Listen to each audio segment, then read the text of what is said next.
All right, 546. Not much happened last week, so I will quickly recap. Um, I feel like there wasn't list of things that happened.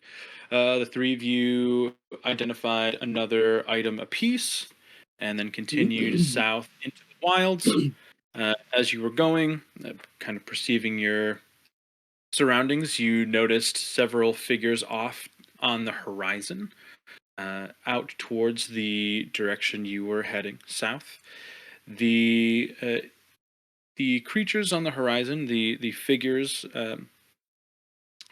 seem to stay the same distance regardless of how close you got to them. So they are moving with you, um, apparently. Also, after sending Kevin and Zapdos up in the air, Vern and Urzok learned that uh, the sand and sediment of the wilds is kind of laced with this silvery substance, kind of uh, lines of silver kind of ingrained in the rock, um, that you are moving perpendicular with. So you're not running along the lines, but you are um, heading across them. The lines are getting thicker as you go south. So they started as very small ribbons of shining material, and they are growing as you go. And at the end of the session, we came upon the next obstacle on your journey to the prison, which is a very scary looking canyon. Um, you have three elephants with you, and there are apparently in front of you three options on how to proceed. To the left, there is the cliff face covered in dense fog. Kevin, after perceiving up on the top of that area, he says that there are dying trees within the fog. To the right, there is another cliff face, is perpetually being struck down from thick clouds in the sky by pretty aggressive lightning. There's a lightning storm. And down the middle in the canyon, there is a thick layer of darkness. Vern uh, uh, distance spelled an illusion to see if anything would break a barrier or anything like that, and it seemed to kind of pass through the mist pretty evenly. Nothing happened to the illusion, uh, and it didn't seem like a hard like force field or barrier. I believe that's as far as we got. After talking to the three of you afterwards, there are some things that I want to add to that. That should make things feel a little bit better going into this. All three of those things are viable options. It should be said that 60 feet away is the closest you got, and that's not close enough to really examine the rock faces enough to see what's viable for travel. Also, from where you are, from your vantage point, it seems like the rock face itself is very long, but there's always an option to go around. That would add quite a bit of time to your travel, but you could always choose that route. And that, as a dungeon master to players, that would be less dangerous for sure. So you can choose that if you'd like to do that. Um, Going through the middle, though, it kind of seemed like that was the route that I was pushing you towards. I don't want that to be the case. I can say for certain that all three of them are dangerous, just in different ways. So you can pick. Please don't feel like I'm pushing you towards a specific spot because that was not my intention. All of them are going to suck. So sorry in advance. Uh, I'm just happy to be here, watching you guys make hard decisions. Joke's on you. We're all going a different direction. Hell yeah, Three split the elephants, party. three paths. Before we get started, oh no, we have a prologue. Never mind. We'll do that first. After the prologue, we'll get to the rest of that stuff. Yeah, so we're gonna start with the prologue. Brief recap because this is directly trickled down from the last prologue we did 2 weeks ago. Visick is in Farinth, which is Urzok's hometown, if you did not know that. He entered the Temple of Lendis, which is a great silver dragon deity, and addressed another great silver dragon named Devlin, who is thought to be the continuation of the soul of Lendis, who now, in present time, has contributed her soul to Urzok's sword. So Urzok is the descendant by achievement of these great silver dragons. So Visick is talking to her. The two beings stare at each other from across the rounded room, diametrically opposed in the pale dimness. Visick, still and resolute, and the great silver dragon, Devlin. She's opposite him, calm and serene despite her labored breathing. A thin layer of frost collects on the scales surrounding large glands flanking her neck, and her piercing blue eyes look as though they could be made of the purest ice. It baffles me, Visick begins speaking as he slowly approaches the center of the room. You are inches away from greatness, the protector of a city of dragons and their kin for what feels like a lifetime. You choose to throw it all away. The dragon remains silent, but does not break her gaze, a gaze that you might imagine might thoroughly freeze a being less constitute than Visick. You what? Choose one mortal creature to carry on your legacy. I just don't see the logic. Oh, the great Devlin, the cold guardian of the hot Azurian sands, reduced to such a state as this. Devlin's breathing relaxes further as the temperature in the room begins to drop, icicles forming around her folded wings. Visick looks around nonchalantly and checks a small band around his wrist. Of course, I mean no disrespect to you. Agency is important, and clearly this is something you want. But to be standing at the gate of godliness and choose death instead, nothing if not bold, my friend. He crosses the midpoint of the room and stops, still locking eyes with Devlin. I can't imagine throwing that opportunity away. Devlin slowly raises her head, takes a deep, prolonged breath. You're an interesting human, Robert Visick. He smiles back at her. Much of the way things exist in our land is thanks to you. You, more than most, should know the weariness that comes with responsibility. Even so, I was not meant for anything more than my current station. And this Urzok, he is meant for something more. By day's end, my body will be gone. Then the responsibility to Farinth and the forces beyond will rest on his shoulders. Time will tell how he bears the burden. I suppose I must trust the judgment of an ancient dragon. Then again, by our world's metric, we both have lived many lives. The difference is my time of importance is soon to be on the rise again. If that's to be believed, Urzok certainly will be a piece of your next undoing. The two stand in silence for quite a while after Devlin says this. Visick eventually pulls his hood back over his head, takes a few steps back.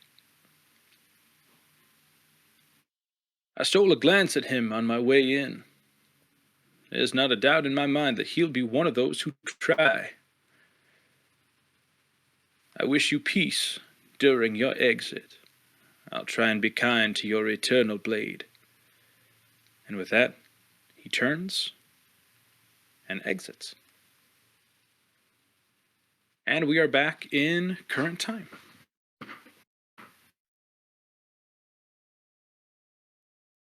Does First Devlin things have any first. children? Yeah, that's actually a better question for Donovan, I suppose. What was the she does question? I not. didn't hear it. Does Devlin have any children? No, actually written in my backstory, I believe that she kind of like was very dedicated to work Hmm. and her station for so long, and her time kind of ran out before she Yeah. realized it was too late.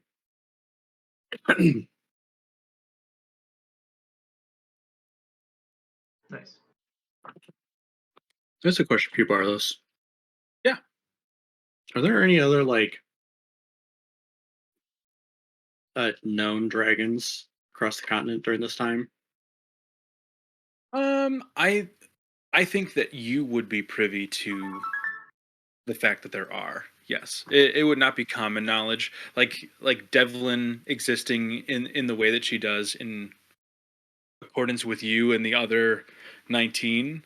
That is a very like desert centric thing, right? Like somebody in the southern parts of the continent would not know about that. Um, but yeah, there are several other prominent dragons from all scopes of the alignment chart. Like Um, Ollie, like Ollie. our favorite um, burrowing dragon.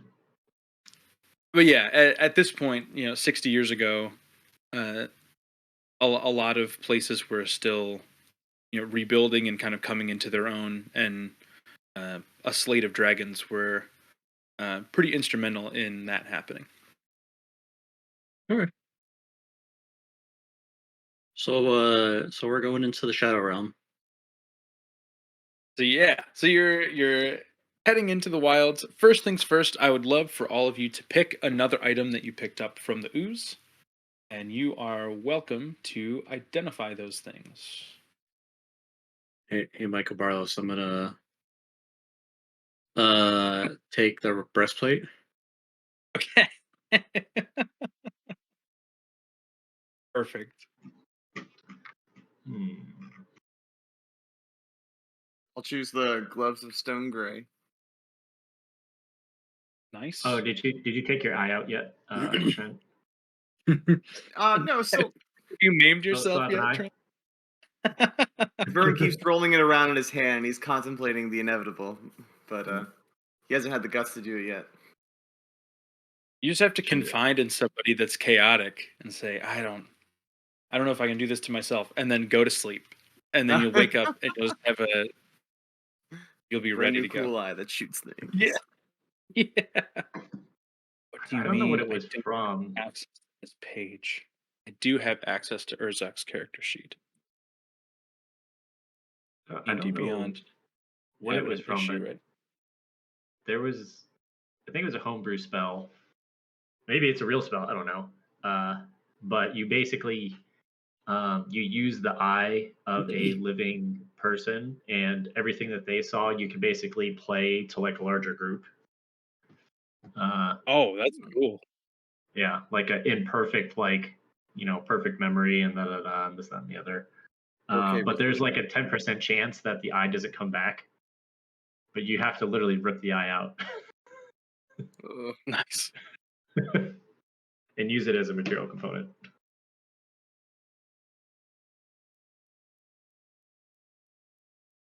The wooden sword from Eric's chest. It's just gonna be like a wooden sword. I really hope, yeah. Typical training Yeah, blade you used can by. you can add this stick to your inventory. Eh.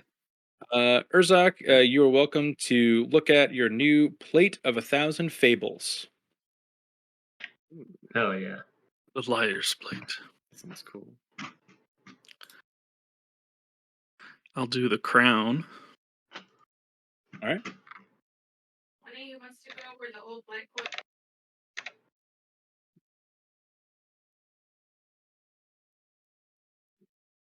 All right, Eric, go ahead and check out your Wind Ripper katana. Fuck yeah. Wind Ripper Katana. A brooch or a cup? Decisions, decisions.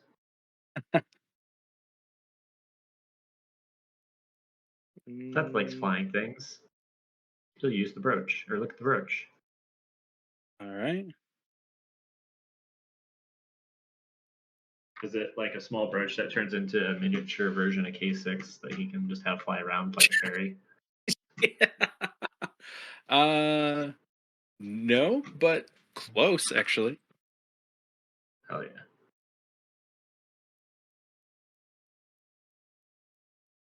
Look up the name of your item, Vern. Okay. Oh, gauntlets, not gloves. I was searching for the wrong thing.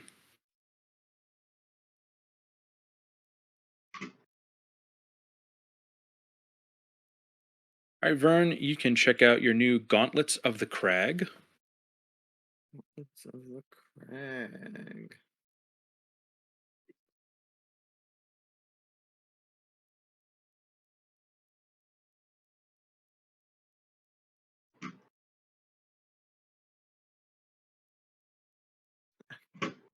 I want it to be like a special gloves that make it very easily to remove eyes from sockets.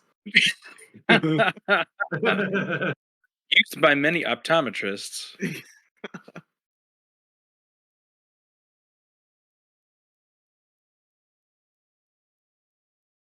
All right, Brackle, go ahead and check out your Grand Archivist's crown.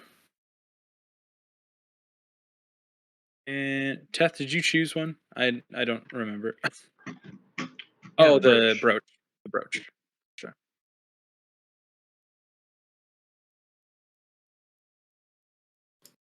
Hello, ladies.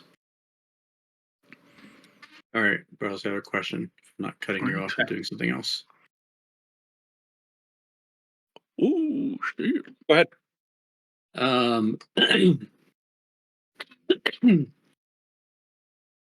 Okay, so the number of spells that I can attune to with this plate is it says that can infuse a number of spells equal to proficiency bonus plus intelligence modifier.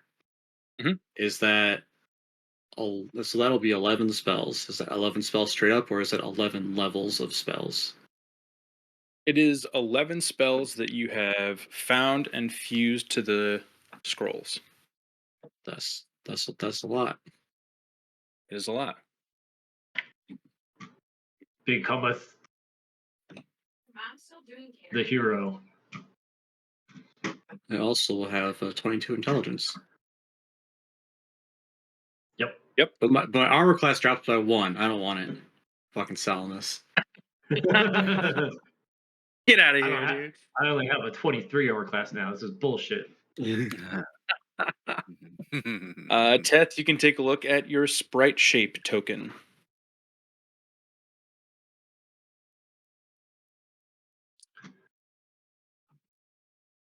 I have like a billion things I want to attune to, but I can't pick which ones. Damn.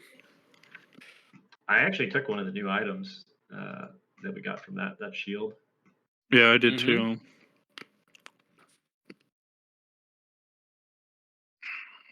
But you know, I'll never get rid of the prayer beads.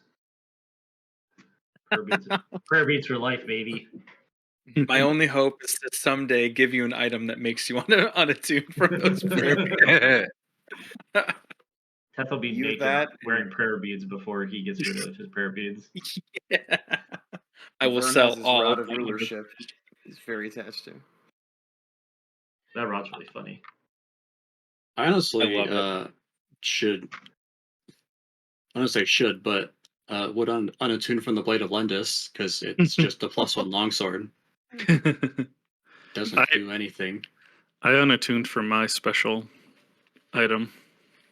I'm still wearing it, but I'm not attuned to it anymore. That's the thing. Is like I get force resistance, and but the most important thing is that I don't age. So like, if I unattune to the Blade of Lendis, I just turn 80 years old. Wrinkly dragon. Right.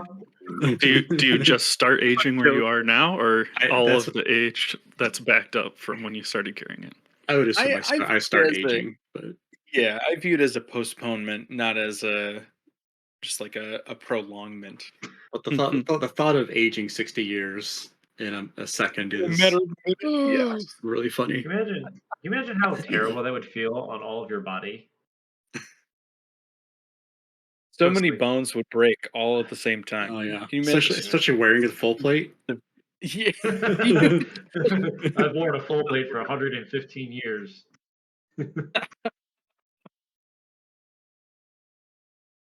Yeah, man. we'll be attuning to that next time we get him.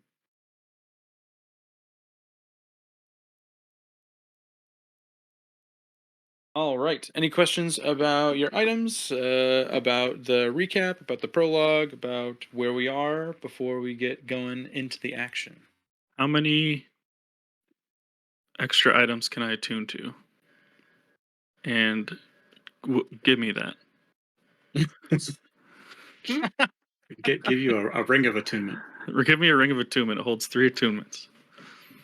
There are items that you can find in Kazul that will allow extra attunement slots. They are very expensive. I will be But- trying to find those. You can buy them Or Yeah, steal them. We're rich now. But, oh, or steal them. Yeah. Yeah, they'd probably garner a lot of attention that we I'm don't sure want. that's worth all of the good graces you have with the captain of the guard. stealing little items. I just go up to the shopkeeper. Give me that. I'll be having this. Thank you. I need this. I need this for my investigation. Yeah. You see this brooch? You see this Kazul brooch that Orion gave me? I have authority over you right now. It's going to be wrapped up in courts for I don't know how long, so don't expect it back anytime soon. Yeah, we have to lock this away in evidence. Here's my All right. card. You are looking upon a great cliff face with a canyon in the middle of it, expanding out to both sides as far as you can see. I will remind you that your vision is greatly limited here. It feels like your eyes are normal. Your eyes feel like they are normal, but you have vision only out to about 90 feet. Seeing well. 60 feet, things start to get fuzzy. So you are about 60 feet away from the cliff face or the canyon, and everything else around you kind of, tunnel visions out the further you go. What would you like to do? we're standing on where there's silver, so it is now larger Yes. ribbons. Larger ribbons, yes, that is correct. So the ribbons at this point they're probably 5 feet, 6 feet wide, and they started maybe 5 inches, 5 or 6 inches. So they've consistently grown as you've traveled south into the wilds, and they seem to line up pretty well with parallel with this cliff face. There's So, so Is earlier, there like, a dune pattern or like some kind of sand pattern? It's like like as Not we're necessarily. It doesn't go with the topography of the actual ground that you're traveling over. Right. They just seem to be going across. Nothing uniform about them. And then in front of us, the bands are increasing still. Yep. Okay. to see the bands earlier, we were looking through Kevin's eyes. I thought it was like a top-down view we're looking at. Is it We're like looking top down. is it visible from where we're at now? It is noticeably different. It is noticeably shiny where the bands are, and just like normal rock or sand in between them.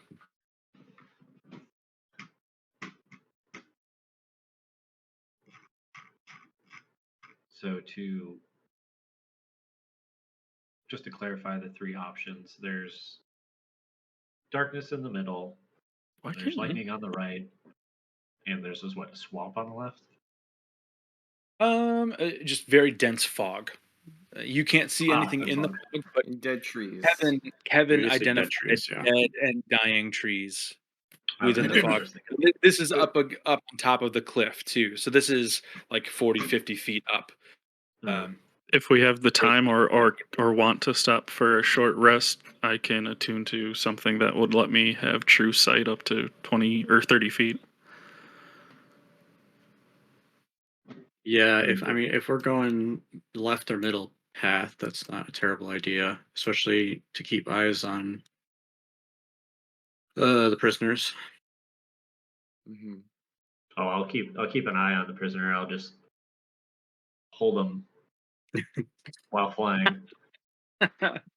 I mean, I suppose Teth could carry Tusk, and anybody else could carry Peepup. So you could physically drag them where you need them to go. And I have my Yeah, metal sure. band ball if they try to run away. You can jump if you want to, Tusk. Right. Um, I would consider the elephants too in this equation that we're talking about above game, as far as like if I'm assuming lightning is not great for keeping elephants from freaking the Not fuck startled. out. yeah, that was kind of like that. The instant no for me was the lighting path for Bagels. pretty much that Bagels reason. would stick with it though. Yeah, Not scared. I'm with you on that one. Um, that being said, uh, can't really see into the blackness, right? Correct. Did we send anybody in? I thought we sent somebody or I- something into I the did my blackness. illusion thing, almost like a Oh, lure yeah. cast on a rod, but like they weren't. Nothing tried to get at my minor illusion. I can walk into it. I'll walk into it and see. Cool.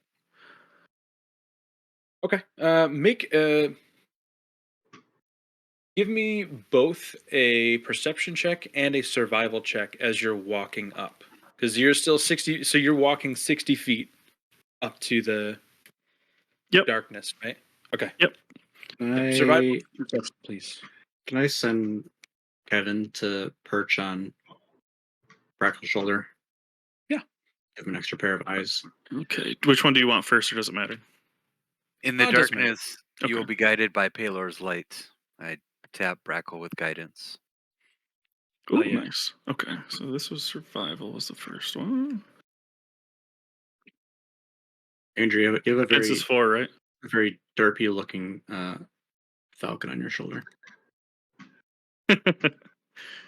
All right, with guidance. Oh, that's good. That's good. 3. So survival is 13, and then perception. Oh God, this is gonna be fucking high. 19 plus. Perception is 30. Oh yeah. I don't know when we sent Kevin at all. Couldn't even roll that if you wanted. Okay. With a we'll take survival first. So as you're walking up, you can feel the ground become less rough beneath your feet. It shifts from larger stones and rocks and things like that down to smooth pebbles, to tiny little pebbles, to straight up sand, almost glassy sand. The closer you get to the face of the rock. Also, with the 13 survival, you notice an immediate and extreme drop in temperature within 20 feet. With a 30 perception, the oxygen in the air seems thinner the closer you get. You also notice once you get to the sandy part, a bunch of tiny little holes, maybe a centimeter in diameter, kind of scattered all around. Again, much like the ribbons of glitter in the sand, they are not in any uniform pattern. They're just kind of random, but there are hundreds of tiny holes around you. As you get right up to the darkness before you attempt to go through, not only is it very cold, uh, the absence of sound is alarming. It seems like there's no wind, there's no dust rolling by. There, you can't hear anybody from the party anymore, regardless of if they're talking or not. You can't hear the lightning that is just 60 feet above you off to the right. There is as if you are inside of a silent spell. I feel like you would be familiar with that type of magic. It feels like there is an intentional lack of noise. Um, are you going to step through? So I'm not in it yet. I just don't hear anything. You are right in front of it. Okay. And you do not hear anything. Okay, I will step in, and I want to, like, once I get in there, I want to yell and see if I can hear my own voice. Okay. Before you do that, as you step through, give me a Constitution saving throw, please. This is going to be a DC 17. Well, Kevin said. Oh boy. Is guidance for saving throws? Yeah, Or just Kevin. for checks? Fuck yeah. Fucking That was go, for Kevin. check. That was for Hey, check. Kevin. Doesn't matter. Nat 20, 21. There you go. Okay. Yeah, it is extremely cold on the other side of this. We'll call it a veil, for lack of a better term. You step through the darkness. It is not completely dark on the other side. It's dim light. You can kind of see, but it's not completely dark. You're clearly in a canyon, so there are walls on either side of you, rock faces on either side of you. A few large rocks that you can see, but nothing notable. It seems to be just like the outside, very smooth sand at your feet. I am going to move you into this map. Yeah. So you can see it if I can. Watch Brackle freeze in real time. Yeah, so you can see your demise on screen. You take 113 cold damage. No, you saved. He's saved. He's good for now. You take 60 something points of cold damage. All right, Brackle, you are right on the other side of this dark veil. If you look back, it is dark. You can't see out from where you came in. If you start to yell, you can hear yourself. Okay. Just so you know, and I'll keep reminding you in your head. I can sense any incorporeal creatures within 30 feet of me. I can't see them, but I do, and I don't know their exact location, but I know that they're there. Just FYI. It's like a You do spidey not sense. sense anything in here. Yeah, spidey sense, your exactly. incorporeal spidey sense is not tingling currently. Okay. So I can hear. There's dim light. No. Okay. Yeah. Does the inside here, is it still extremely quiet? Yes. Okay. You get the idea that it may not be the canyon itself. Now that you've passed through it, Just it like the feels like barrier. it's the barrier. Yeah. Okay. Yeah. I'll unless I see something that looks nefarious, I'll go back out to the party. Great. Am I good?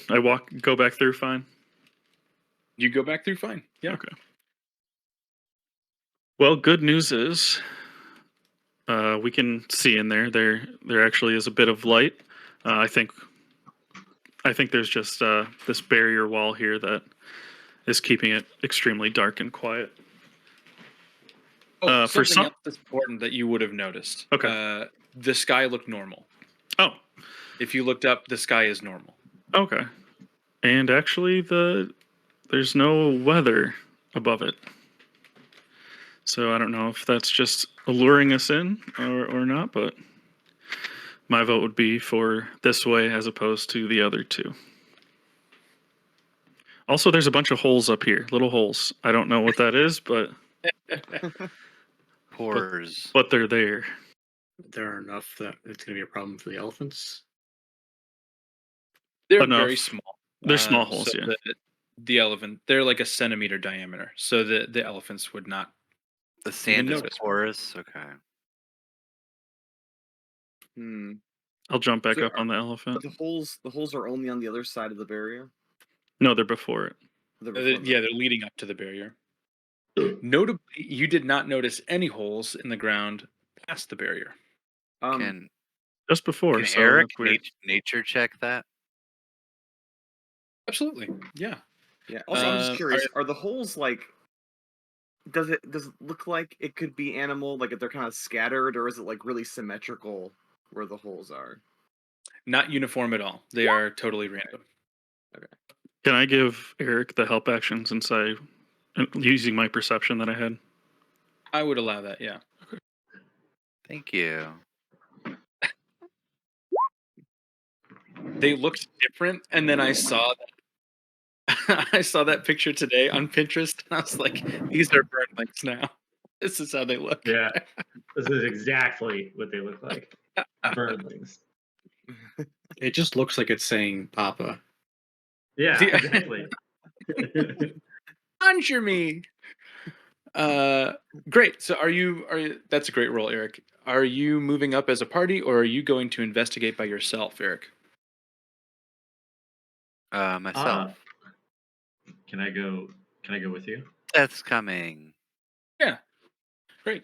Teth and Eric, why don't you roll same as Brackle, survival and perception, Teth, and then Eric will focus on the holes. Survival and perception. The other reason after I roll these for moving forward is a divine sense after this. Okay. Cool. Having told Eric what I saw, I'll get back up on the elephant so it's not so Gorvish is not unguarded or Gorvish. Right. Eric, Survival first. either one, it doesn't matter. While you do those, I'll talk about the nature check. With your 19, Eric, you are not necessarily familiar with desert creatures per se, but you have spent enough time around the coast, around boats, around fishermen, around people who sell and trade in fish and seafood. These holes are the perfect size for a standard worm. Mm-hmm. When And you say with worm, 19, you're fairly confident that this is Teth. probably some type of worm. Teth. Beside Yeah. us, below us, surrounding us. Mhm. Do you see all these worm footprints? I know they don't have feet. Do you mean the holes? They're holes. They're wormholes. That makes sense. Just create a How bunch big of are these water holes? above it and drown them out.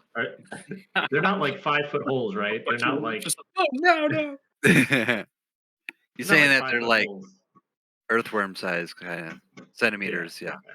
So, but don't ask a physics professor what that these are wormholes. They're more like a fisherman's worm. Okay. That was a good joke. Hey. That's But Teth, are we walking through this together? So I'm leading into Sure. his check. That's right. oh fuck yeah. Great. With 20 survival, you know everything. You can glean everything that Brackle gleaned as well. The only thing extra, I think, with 2 points on his that you would notice is the humidity drops to your right, but not to your left. You feel a strong sense of humidity up towards the fog with a 20 survival. with a 25 perception, you know everything. Well, you know most of what Brackle would have told you. If you are you to the left or to the right of Eric? What's your walking formation? I'll say right. Okay. You can see several. It's like the cliff face is from far away. It looks flat, but the closer you get up to it, they're almost like an accessibility ramp in front of a building. There are Uh, there are pieces of cliff that kind of zigzag up to the top. They're kind of narrow, but you could definitely get up them with a full party and mounts if you took extra time. and that goes in tandem with the route that we're going down. Or That is to the right. So okay, so that would be if we went to the right path, it has something that. Yep. Okay.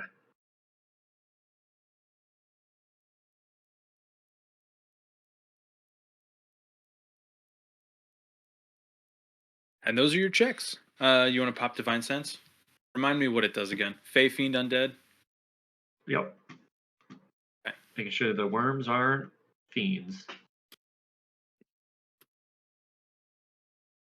What's the radius on that? 60 feet? 60 foot. Legend wish. lore. I wish. Very high. It's like level 6. 60 feet of Divine Sense from where you are, just outside of the barrier. You cannot sense anything. You also would note that it feels like beyond the barrier, your sense does not work.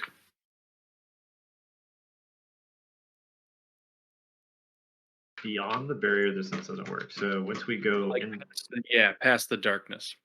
Probably once you go through the barrier, you'll be able to use it. All of my senses and everything that happened once I went through the barrier, everything changed. So I think it's just a magical wall, magical Yeah. screen that's not letting anything go through. yeah. Okay, so we're not through the barrier. We're on the precipice, like right before the barrier. Correct. You're right on the outside. Well, I mean, assuming How- there's worms. Yeah, what kind of what kind of worms are we talking? We're talking earthworms. We're talking purple worms. I think, yeah, I think the idea was like earthworm size, right? Yeah. Yeah. A Cent- typical ground centimeters, Urzak. Centimeters. So just some kind of naturally occurring Worm. that's what I'm looking for. Fauna. Fauna, thank you. That's in the area that stops around at this point, basically. Is Is this what Kevin looks like? Is this Kevin the Metallic? That's a Kevin. Hell yeah, dude. I'll It- replace But I put full plate on him, so he has an AC of 24 now. nice. it. Perfect. Does Still just 1 hit point though. so I know we're not supposed to focus as hard on these wormholes, but we're going to anyway. So if we're standing like on the ground, there's wormholes everywhere, right? Yeah, they're all around you. If I More densely packed, the closer you get. Yeah. okay, I would like to stand, not go through the barrier, obviously, but stand above like a big cluster of holes and try to focus, like kneel down and touch the ground and try to focus in tremor sense and see if I can feel Ooh. Okay. what I can feel. I think it's Yeah. 30 foot. So make a perception check. Do you have any bonuses based on sound that would apply here? I don't. I just have the tremor sense, which would just be allow me to make the check pretty much, right? So Mhm. just standard. Ooh, not good. How's 10? You can sense that there is movement somewhere underground. Okay. I want to team up with Teth with casting. Okay. Okay. Right, I love this worms thing. Okay, so casting create or I destroy love water, worms. where Okay. he Right. following his tremor sense, what he finds, creating like rain with up to 10 gallons of rain. Oh hell yeah. Or Great sorry, idea. it's so it's Guys, we're eating so good tonight. a 30-foot cube. As a 30-foot cube, and I want to like obviously like try to rise up any worms out of their Um, Yeah. holes. Like I'll, simulate have- rain. I'm gonna have Zapdos ready, and if a worm comes up, I want Zapdos to swoop and grab it. Just one. Hell yeah. Get Yeah. a sample. Speaking does that? to the party to ready to defend. Does eat worms, right? Does. Yeah, Put a I bag, guess. We put feed a 'em. bag of fresh worms. Bring him out of here. Yeah. Let us send a sending some message to Des. Yeah. I'm just kidding. Hey bro, Yeah. you like the white albino fairy worms? You want these desert worms, dog? Yeah. As long as I'm not getting like Presidium sand vibes from these holes, like I feel better. But you certainly are not. You are not. I feel like that's a very specific type of feel. And you, no. Jokes I on was us, the worms, divine when they sand come Regular out, sand. found Fae. Yeah. they're only like 2 centimeters in diameter, but they're like 6 miles long. They just keep coming out. So as the rain starts coming down, not much happens at first, but as it continues, you can see Teth with your tremor sense. The movement gets closer and closer. You can feel movement start to ease up towards the top of the surface, and earthworms in a 30-foot cube or a 30-foot square on the ground slowly start popping up out of their holes. They are trying to get away from the rain for sure. So they're the nearest way out of this cube of precipitation, as if they can sense the fastest way to safety. They all just scatter towards the outside quite efficiently. Fireball. Leave no Being survivors. Being up close, Teth and Eric, you can tell that all of them are uncanny. They're moving all the same way. When one of them is moving, all of them are moving together. They're going in different directions, sometimes moving at different speeds, things like that. But all of their bodies are making the same exact motions at the same time. I say, Teth, I kind of feel bad. Holes is probably their homes. I mean, it'll dry up, right? Better than getting attacked by carnivorous earthworms. And now that you mention that, I hope what I didn't, I did see them all eating together. Carnivores in packs, you know how that goes in nature. I don't, but I take your word for it. Does anybody have detect thoughts? Yeah, Yeah. somebody does. Somebody has detect thoughts. Thanks for reminding me. You could try and use it if they seem to be all moving as a hive mind. Teth, let me Yeah, explain it this way. It seems like these are just peep-ups who are just doing what they can to survive. I guess. Look at how in sync they are, though. Isn't it crazy? We should probably keep moving. Like peep up, they are silent. The Exactly. thing we Keep up is we- just actually earthworms all together. thing we Just should explode. discuss before going in here, as Brackle said, it's very cold on the other side. I'm very well suited for the cold.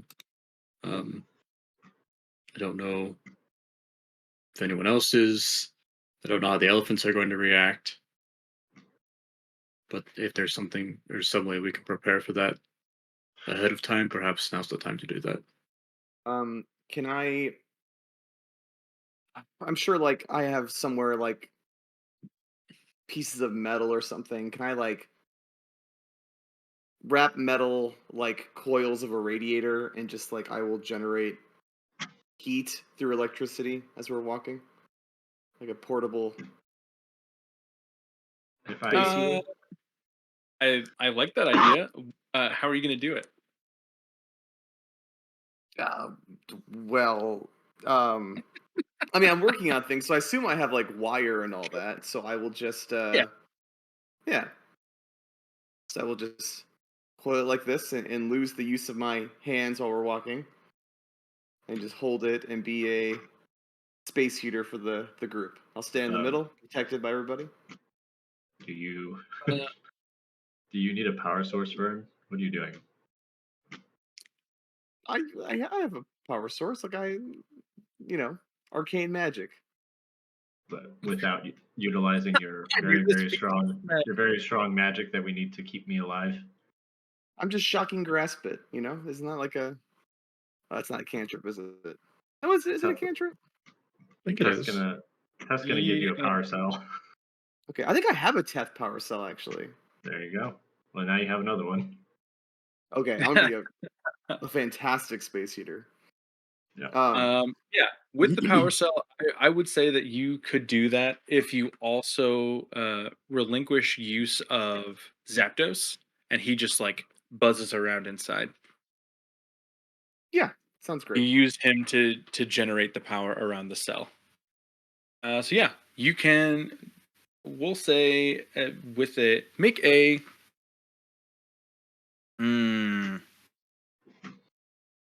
What do you? So you are proficient with Tinker Tools now. Mm-hmm. Just make a charisma check. Okay.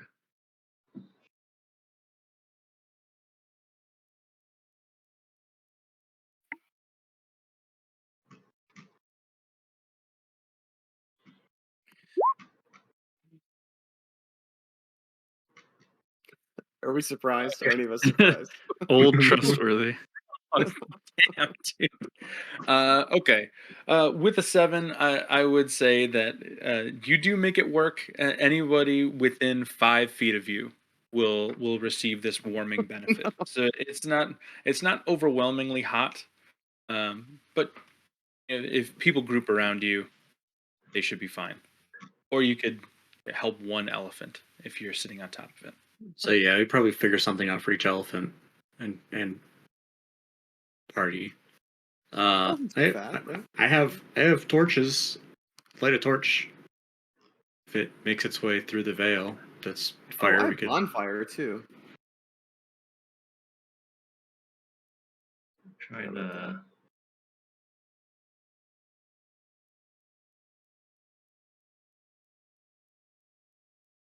Okay, can I I'll be since I'm on bagels, right? It just makes sense that like a heated coil like in a toaster oven is on bagels. So my elephant is set. Hell yeah. Right. I guess are we? Shit. Too clever. Very good. I could, if I have to, I could polymorph into something that is good with the cold. Let me check. Before I forget, I'm definitely dismissing Kevin. Right. Fragile little Kevin going back to the Fey realm. After he survived one con save too, like why even try for the second? That's I'm not gonna push luck. Yeah. So we'll have our prisoners to shield from the cold. I could I do- become an elephant. I do have. Well, Peepup's good. Our elephant's taken care of. Because I have torches. that's- I don't think that's a that's the- terrible idea. Okay. So Peep Up is on bagels. Is that what you're saying, Donovan? Yeah. Urzak, Peepup, and Vern are on bagels. Okay. I also have a blanket, actually. I have a blanket and a bedroll. I was just looking at that blanket. I could become a polar bear There you go. if it becomes a problem, or a dire wolf. Turn into one of those space penguins. They're like the super smart The penguins. the They're immune to cranium cold. rats. No, they're like they have a specific name. I can't remember what they're called, but they're essentially penguins. They're from Is that- Spelljammer, and they're Spelljammer. Okay. immune to cold. Let me see if I can find it. And the Doer they're like or little whatever. commerce Doar, yeah, they're Hey, little Doar. commerce penguins. Yeah, Yeah. they're like space hustlers. Mm-hmm. Huh. I don't know if they're beasts though. Or you don't have to. Polymorph isn't restricted like that. A space think it mollywalk. I have protection from energy, but that will do literally one person. It's also a pretty high spell for me. There's a giant space hamster. The giant space hamster is What? hilarious. Eric and Teth are up here. You guys are back here. Hmm. Bagels. Should we just try to do what we can with like torches, blankets, and then Vern's coil? Yeah, I'm Yeah. down. Also, I'm not gonna just to be fair to you guys. So I'm not killing your resources for 3 elephants. I'm just gonna stick Simon and Garfunkel in the pocket dimension with Crowbar and Elias for now. Okay. Because that seems unfair for you guys to have to consider a whole third animal for characters that are not here. Yeah. So we'll just do that for now. So 2 elephants that you have to take care of, and nothing more. Well, Ion's a spirit. Right. I guess technically he can take damage, but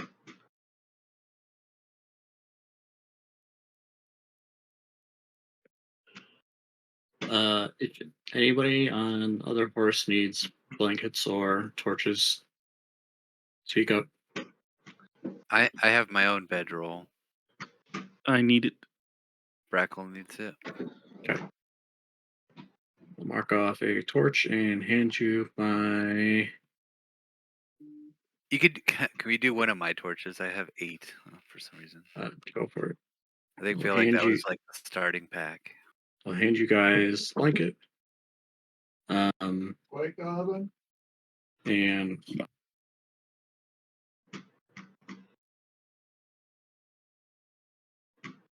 I also have bedroll and blanket and torches. that was most thing. Oh, I don't know if you guys are. I assume the other spellcasters are able to light a torch, but if not, I can light them up. Is my ceramic workshop, is that like climate controlled? It is actually, yeah. Oh. I offer up my workshop for anyone who gets a little chilly.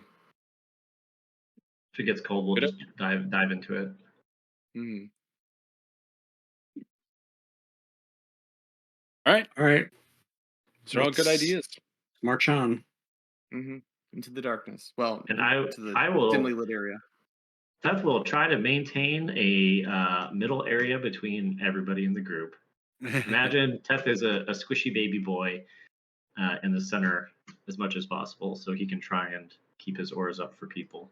Hmm. Imagine Homegirl has something figured out. Hargrave. Yeah. Pieces of her horse are on fire, so she feels good. Nice. I'm good, bro. So I got a torch and a blanket, or just a blanket?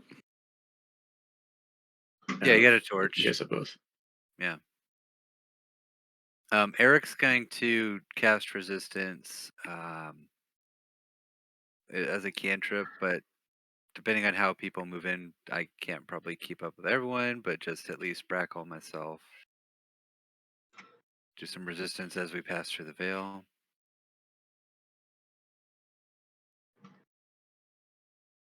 Trying to figure out how to. Vern, are you comfortable going in first? Yeah. Okay. Let's do it. I mean, Bagels is also the bravest of the elephants, based on the last battle. So we lead the way. It's true. We'll just assume that's a precedent that follows suit throughout the whole campaign. Bagels, is Bagel's built the different. heroic elephant. Yeah.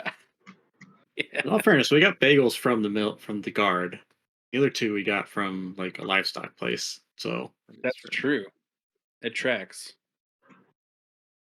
I'm assuming if theoretically I can fly in between the elephants traveling. Does that make sense? Like fly in between, because they're off the ground, what, like 12 feet? Yeah. So I imagine I can just hover in between them. good question. How tall is an elephant? And theoretically, Hargrave could also 9 be pretty close. bigger Yeah, than like 9-10 feet, yeah. I was surprised they're yeah, not bigger. fall in right behind you, Teth. So she'll kind of like Yeah. mirror you. Okay. I can't put that in the middle, but that's where it's going to sit. Just a box. And you will see Teth being the only other one down on her level. Hargrave is kind of like twisting things and manipulating pieces of her armor. You see her pulling on little drawstrings, and pieces like the clothing under her leather patches of armor start to inflate, and she it basically just insulates herself underneath her armor. Nice. Teth follows suit and blast a force field out of his armor. Your armor can do something cool. Look at mine. Yeah. Okay. All right. Crossing the veil. Anybody that has a blanket will take 2 off of the saving throw. Anybody that has a torch will take 2 Yeah. off of the saving throw. Anybody with resistance from Eric will take 2 off of the saving throw. I would say Vern, since you are sitting right on top of your heater, you will save automatically. There you go. I was gonna say, I think everybody had a blanket and a torch at least, right? Does everybody have both? I have both. I've got both. Urzak is going blanketless. Would a bedroll count as a blanket? You would be within Vern's radius too, though, so you get that benefit. I'm also resistant to cold. Oh, Right. that's true. Also that. Yeah. So everybody roll a con save for me, please. How long if you does have a resistant blanket- last? Eric? A minute, Oh, okay. but I can't cast it simultaneously, so Oh, no worries. Carlos, let me know if it needs to just apply to well, Brackle. Yeah, I would say you could cast it on the only people that you can't cast it on together would be Gavorish, you, and Brackle. Everybody else you can kind of pick one person as they're going through, I guess.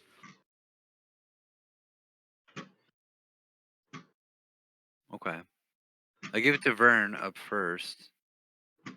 Urzak with a 15 saves because you have a torch. Teth, a 12. That's not a a shield. Gotcha. Yep. Is this a magical effect? Yes. Oh, okay. Yes, it is. Eric, that saves. Thank God. 15. Good day. Yep, that saves. 19 saves, obviously. Let's take a look at Hargrave. With her armor, she's going to be looking at a DC 15. Well, she's sitting on fire, so we'll say 13.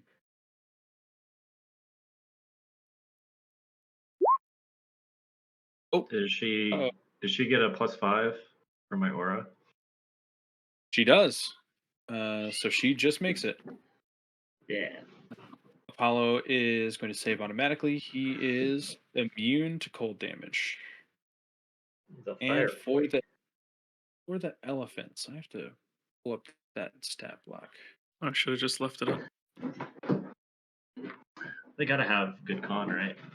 I gotta I- imagine I their believe con so. has to be their highest. Yeah. Like a fucking 27 Constitution. Let's hope. Strength is their highest actually with a 22. Con is only 17. Still pretty good. Still +3 roll. That's good. And both of them failed. Even with the aura, still fails. +5. So Elephant 1, that was Zondel. So Zondel would save with a 13. Uh-oh, bagels. Bagels. Also has a Bagels space heater on him. Bagels has blankets, torches, and the heater. I'm gonna And call that a save. This is Yeah, too. yeah. That's. I'm not gonna take any more time trying to figure out a save for an elephant. this Fuck session, it. this session is all elephant saves and worms in the ground. That's the And you guys find yourself on the other side of Vale. Michael, you've seen this before. It is a canyon. Again, you can see the sky from where you are. It looks the same as it did before you passed through. Everything inside the canyon, regardless of the sky being normal, is dim light, but you can still see.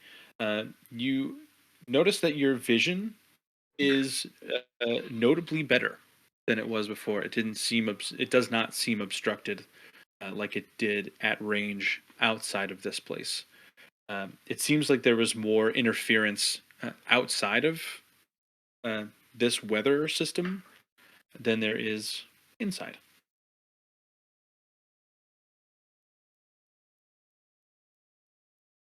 And my roll 20 crashed.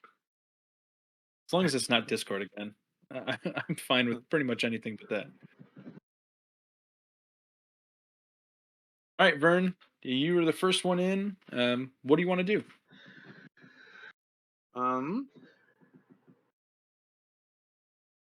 So let's see. Do I it was silent only approaching this barrier, so now does it sound like pretty normal? It's just like I mean obviously an empty Yeah, okay. yeah. There's a touch of an echo, but it's not an absence of sound like it was right outside. Okay. I want to scan the cliff face.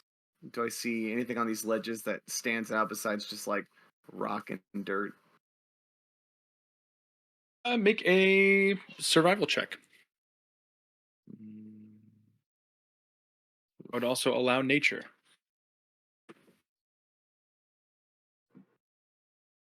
I already rolled for survival, and it was a 5.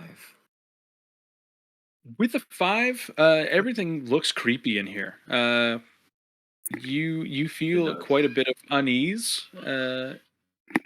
The cliff faces feel much taller now that you're in this narrow kind of alley of rock and stone. You feel much more boxed in to the point that you can't really perceive exactly what is on these ledges. They just seem too high up for you to see up there from your vantage point, even on top of an elephant. Okay. One more thing then. So I can't see anything. and I have electricity kind of like coursing through me right now. Do I feel any sort of strange magnetic pulls, or do I feel is the charge in the air like I don't know? Does it feel weird energy Uh, wise? That's really vague. no, that's actually a really good question. I won't even make you roll for it because you're already kind of charging right now. I would say you would notice the opposite. It feels very still. Again, it's very curious. Like Brackle, when he was checking before, you know that there is a field of lightning and thunder just above you, up to the right.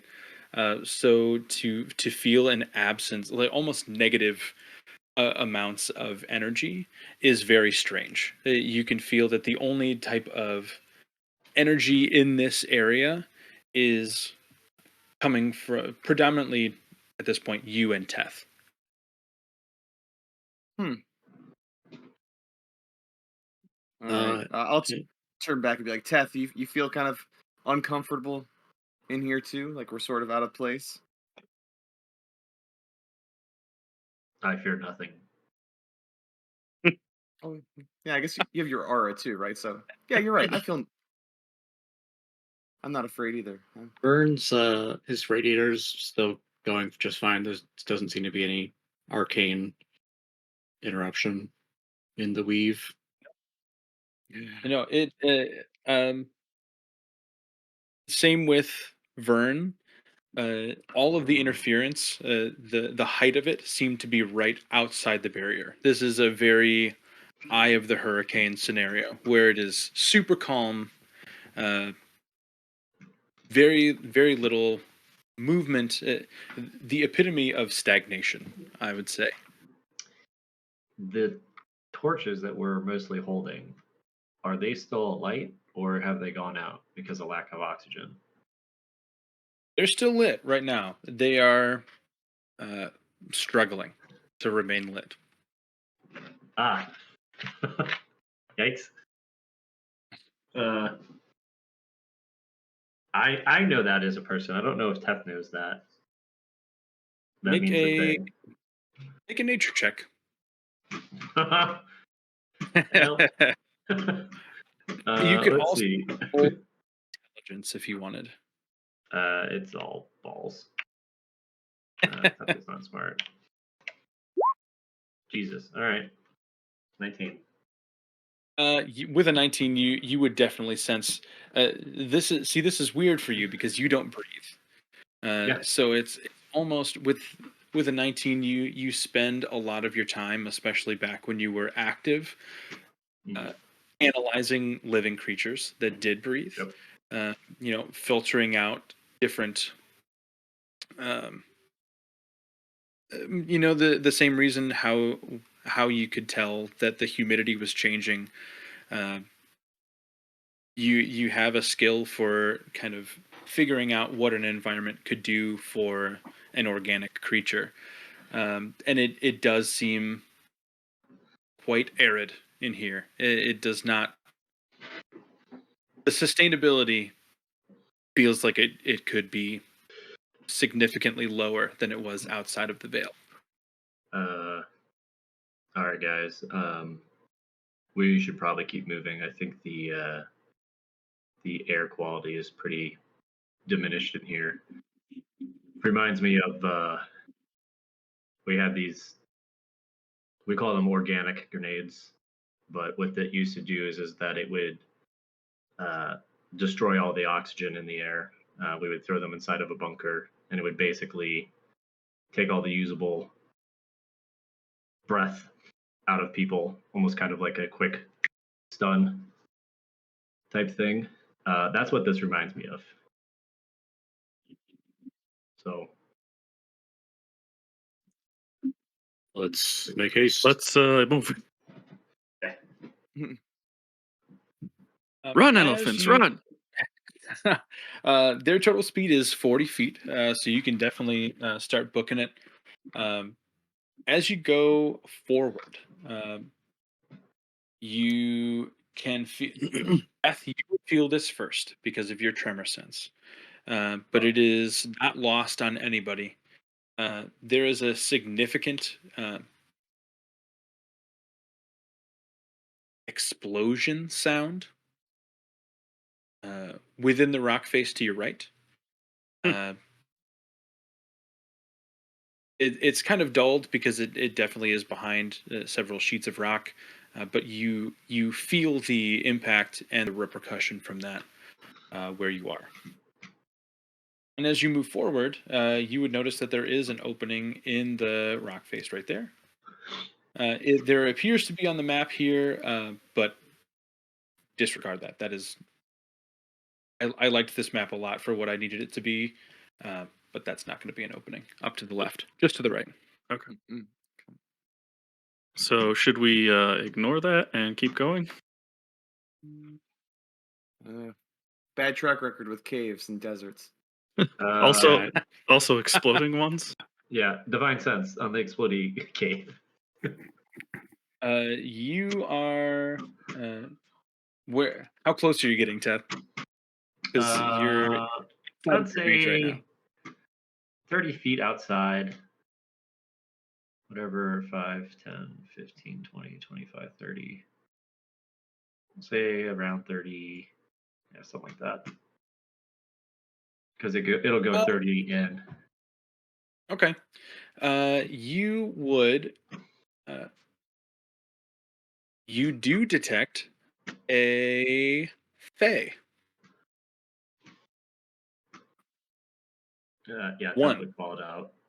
Got a fey creature on the right, pinging about 30 feet in. Sounds like we should keep moving. I agree. What do we what do we know about Fae creatures?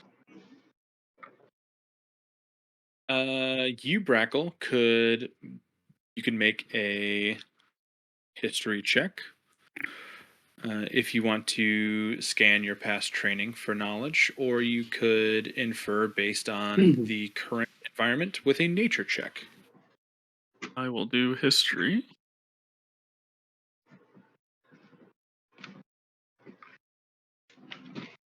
Oh, good. 23. 23. Your schooling did you well. Fey creatures are powerful and unpredictable. You know that for sure. Uh, from very early trainings, they would warn you against working with Fey creatures, while also keeping in the back of your mind the benefits that they can bring to the table. While they are very powerful and often chaotic, they aren't, at least in this world, are often not evil, just unpredictable. So sometimes they won't necessarily fall in line, but if your views align, it's generally easier to convince a Fae to work with you than like a human or an elf or a dwarf. Um, there are many Fae that call Azura home. Uh, there is less of a presence of a Feywild in this world than like typical like Eberron or Okay. Faerun, stuff like that. Um, it's less of a crazy fantastical place. Okay. But you would know that there definitely are evil, less chaotic Fae. That is a possibility. With a 23,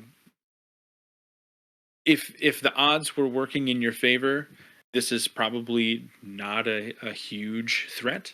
But for Great. whatever reason, it's sticking in your mind that still could be. Well, just from my lessons early on, most Fae do have a lot of cunning, so we'd have to be careful if this is something we want to pursue. Usually they're fine. Usually they are not too difficult to work with, but they can be extremely powerful. So we just need to have that in mind if this is something we want to explore. Obviously, Teth, I'd imagine that you communicated the oxygen thing, and are we feeling it as like organic creatures, like in our breathing at all? Are you guys moving forward yet? Yes. Yep. And yes, if you get about 30 feet deeper into the canyon, um, you're gonna start feeling quite short of breath. I have a solution. Hell Mhm. yeah, you do. What is it? My ritual water breathing should probably grant us. I don't know. Everybody, Now that I'm gonna not finish that sentence. everybody, drown We have yourselves. we have Have water you- skins. The question is like, have you heard like I apparently in Spelljammer like water breathing, if that's part of like a feature, like it allows you to breathe in space too, which is like Yeah. whatever. Oh, I don't think it's a stupid idea. good. It can't hurt. How long does it take to do it though? I mean, I It's a could do it ritual, right it's 10 away minutes. with one action, a third Okay. level spell slot, Oh. but I would do that. How long does it last? I could do a ritual in 10 minutes because it I don't sounds like think. I don't think we have 10 minutes. yeah. Yeah, I can display it there as well. But yeah, I 10 willing creatures. So So how now, many? that I'm reading the description, it says explicitly 10 willing creatures within range the ability to breathe underwater until the Mhm. spell ends. Okay. So is it like a gill thing or is it like a lack of oxygen thing? Right? The way that and this honestly not me trying to just like dunk on you for a good idea because I love the idea. I interpret that as like respirating the oxygen from the water. Yeah.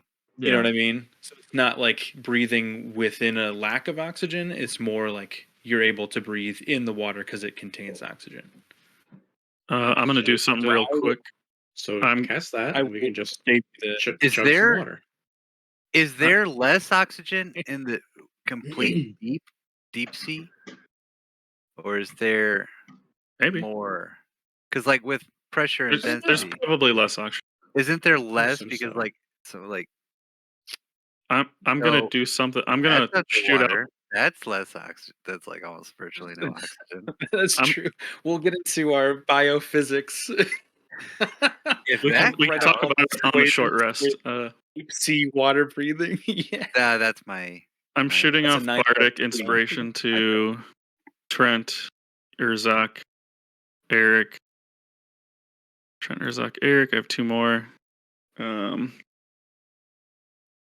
Hargrave. you said Bardic? Yeah. D10. And Peep Up. The animals. Fuck. Oh, yeah. Hargrave can fend for themselves. I'll do the two elephants at Yeah. least for now. Yeah. Okay. Yeah, fuck Hargrave. I have no more Yeah. bardics, so just keep that in I think we should inspect if the cave provides more oxygen. Just run in and see that really quick. And also, maybe you'll be able to see what's going on and run out. If it does have. How far is the end of this? Like, can we see? Like, is this map the end of the veil? It is. You see on the other side of this blackness. It looks very similar to the veil that you passed through. It's incredibly short. I mean, it's Okay. like We can hold. I mean, many- if it gets bad, we can hold our breath long enough. I mean, Yeah, I think we hold our breath now and go now. And go in the cave. I get out of here. I'm okay either way. I mean, it's three. If the elephants are dashing, Only that's like 2 rounds to get out. right. It's only 12 seconds. Most people can hold their breath easily for a minute to a minute and a half. So Vern is going to would do his like water shape and hold water in front of himself, and then he's going to also get water breathing from me, Good thinking. and he's gonna use it like a bag of air. Just Suck I it was saying, in. I didn't think it was a terrible idea. It's like hold the water Yeah. skin like in my mouth. I think I think with that, just to make this conversation longer, I think that like the water and the oxygen in the water would be consumed at some point, right? So you'd have to have. But It's in the this way of instance, I think a canteen would be fine. But it's the like if it's a transfer Um, spot, yeah, mhm. which there is none of, or less of it. Got to That get one of aside. those SpongeBob helmets when he goes up to the surface with Sandy. He has a helmet, but it's full of water. Mm-hmm. Are there any animals I can wild shape into that don't need oxygen? I, I don't think so. I just looked through them. I don't think anything. it, Isn't Water in this, feature bear. a feature of being a mammal? right, right. In the interest of not making you guys come up with a bunch of different options, Mhm. holding your breath and running it certainly is a plan that wouldn't not work. You It's know, just fine. Okay. All right. Teth will take the rear just in case somebody falls off an elephant. He can pick them up. I am gonna go quickly investigate the cave because I have a quick way of getting out of here. In and out. Yeah. So as the elephants are dashing by, I'll jump off real quick and look further in a little bit. right? Yeah. Everybody starts running on their assigned mounts. Things are going fine so far. All right, Brackle, you are going into the cave. Yeah, I guess Wait, stealthily as possible. I'll wait outside just in case. Let Okay. him do his thing. Brackle, roll me a roll a stealth check. Damn. 25. Good day. Yeah. I've only With rolled under a 10 once, and it was when I had advantage. Yeah, you're doing well. With a 25, you enter the cave. It is completely covered in the same sparkling sandy mixture that you saw the ribbons outside of the veil made of. It looks the same. There are no wormholes in here. Looking into the cave, you kind of look past these boulders here. These are quite big. The ceiling of the cave is maybe 15 feet high, and these go up 7-10 feet. So they're big rocks. But you can see in between them there are several skeletons. These are actually on the map. Okay, yes. Strewn around the floor.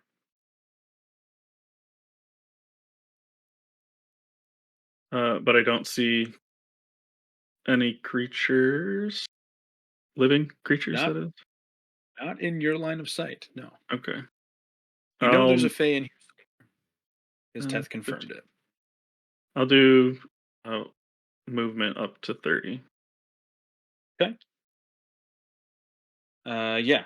Coming around the corner, you see a creature. He seems to be humanoid. You can tell by his skin color and his ear shape and eye shape. He is likely an Eladrin. And he looks to be in severe pain. Huh? It looks like he is carrying a very heavy weight. His arms are outstretched, kind of like this, and he is extremely focused. He is facing kind of this direction, facing Mhm. directly down. And even though you are out, you kind of walked out in front of this boulder here. He does not notice you. And he's Gotta put a few pointing. wheels on He's this map so pointing you this can see what way. I know Eladrins are not fake, correct? Or are they? Eladrins are fey. Okay. Um, let me see if they. No. I'll just shoot him a message so I don't have to get closer, and I don't want to yell. Okay. I'll message him and say, "Are you in trouble? Do you need help?"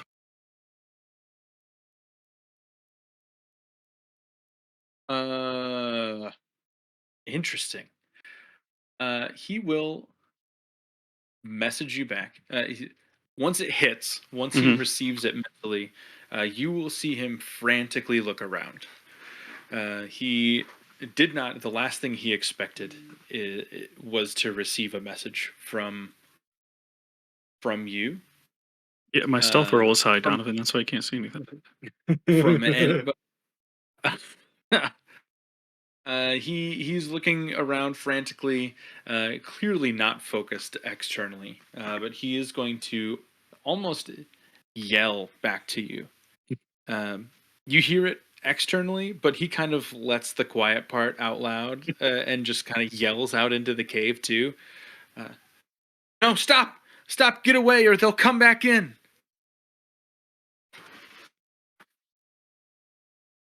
Can you another message? It's just a cantrip, so I'll send another message. Where do I need to get away to, and who is coming back in, or who could come back in? Get away, please! I can't hold them off forever. All my friends died. Can I see any incorporeal things within a 30-foot radius with my little magic stone? Interesting.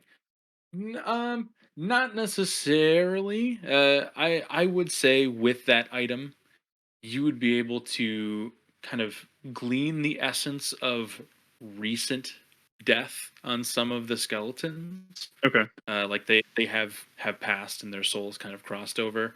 Mhm. Nothing substantial. Like no, not a certain incorporeal creature that would Okay. be on this plane. Let me help you.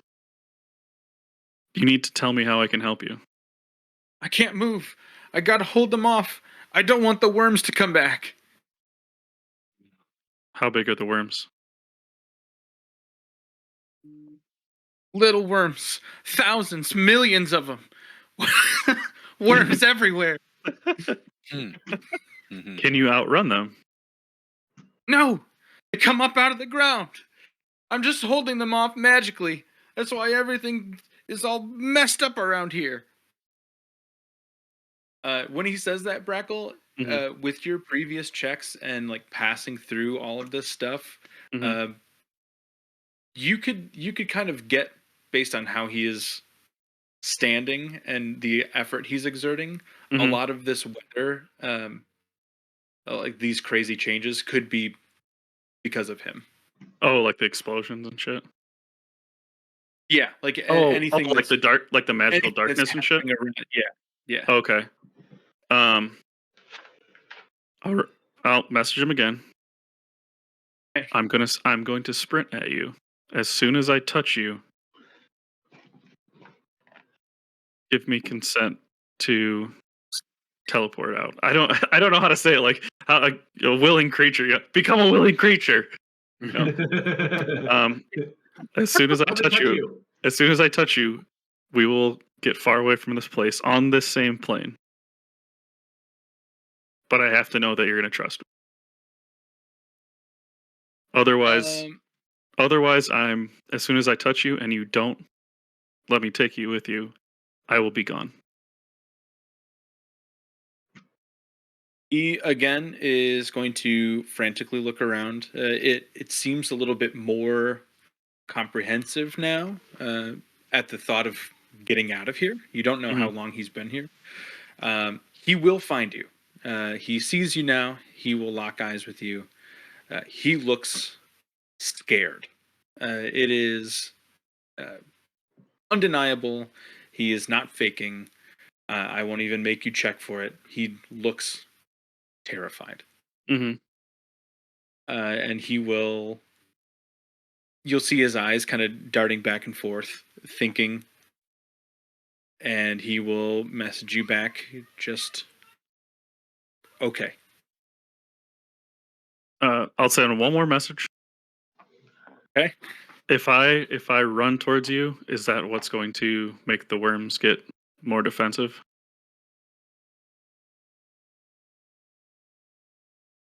He will. He'll take a moment to kind of think about what what that might actually do. I think if you had surprised him with it, maybe Mm-hmm. he'll say no. But once I leave, they're all gonna come back. Yeah. And I don't know how far comeback is really, but stop.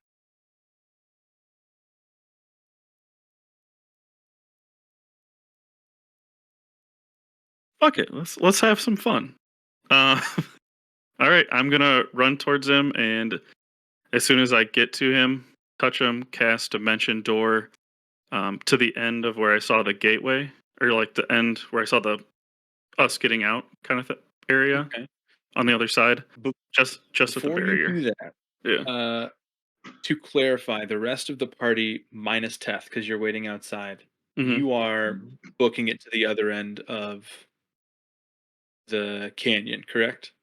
That's still the Yep. idea? Okay. So you would have, by the end of this conversation, Hmm. you would have made it to the other side.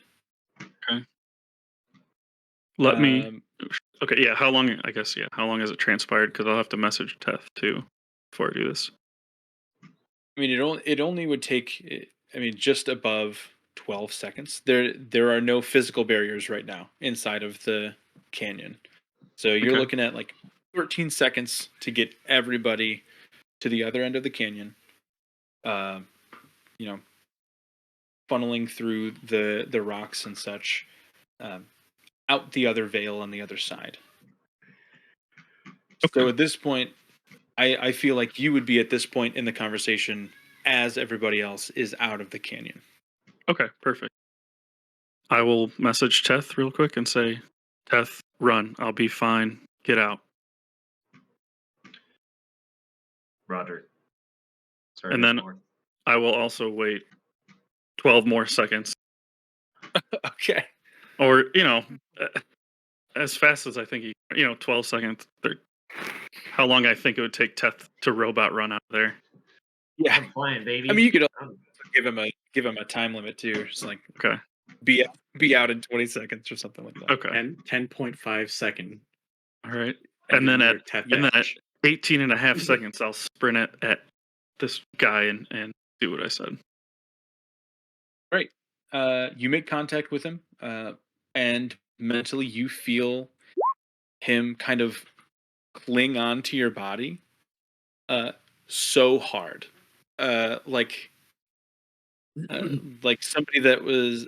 I don't know if you've ever watched a movie with like a scary movie with somebody else, and jump scare comes on the screen, and they like clutch onto you just as a reaction, like innate need for like comfort. That's what this guy does. He just like latches onto your body. You will feel him mentally give you consent to take him with you. Okay. And immediately after you feel him give himself over to you, Mhm. everything warms up.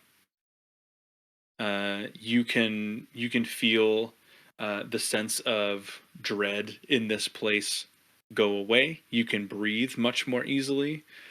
From the outside, the weather immediately dissipates. Clouds will roll off. Lightning ceases. The fog just dissipates now that you're looking back from the outside. And both of the darkness veils drop. Where are you going? To the Just outside of the veil. because I'm guessing there's going to be some type of thing that'll prohibit me from uh dimension dooring like further. the thing. If I can, I don't know. I just don't want to mess it up because I don't know if the barrier is gonna fuck anything up, so I don't want to risk it. But like just like Gotcha. a foot outside that wall, and then we'll just dive through, or run through. Sure. Um, the moment you guys land, so everybody outside of the far barrier, you see Brackle and this new guy, land on the ground in front of you.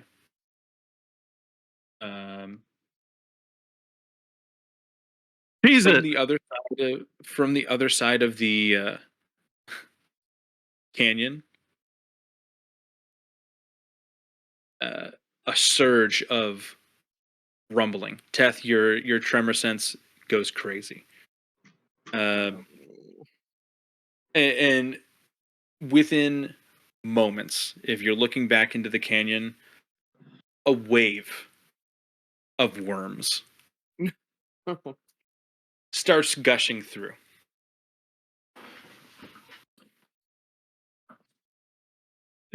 Everybody, we need to go now. He was the one holding the worms back.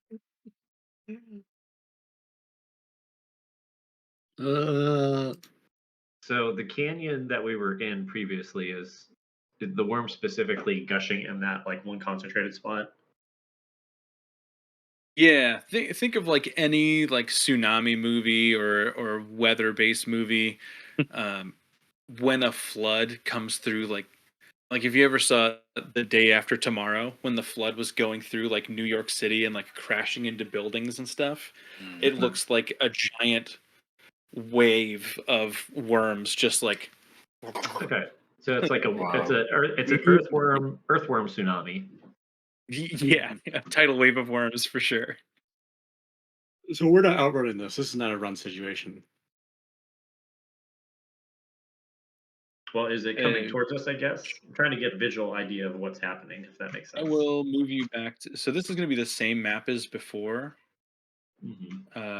but now you're on the other side. Okay. So let me set everything real quick. Brackle is. I'll be right back. And I just gotta we feed the see worms cats. coming at us. Elephants like trumpeting, and we're all just like dashing in the opposite direction of this worm Yeah, wave. yeah.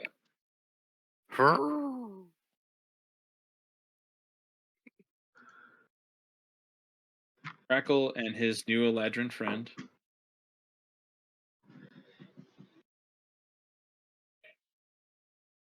And the elephants. You guys can. Oh, are commit you saying he's a positions. fast friend? Because if so, that would be useful. Get away. I mean, I guess he's he's an Eladrin, so he's a medium speed friend.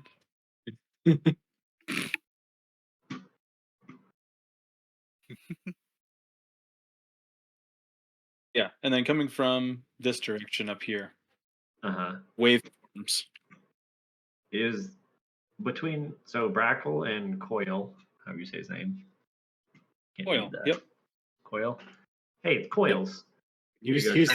the inventor. He's the inventor of the coil system right here in our midst, guys. We can't let him die. Somebody cast Death Ward. Says what you need to get your train system going. So we're This guy- Brackle and we're Brackle and He has Coil, the right? same mission as Vern, and his rest of his party has perished. What? They fucking change Roll20 every goddamn week. Yeah. And I didn't know how to do things to begin with, so so there are these 2 points here. Is that like basically like the sides of a canyon and they're all funneling through it? Yep.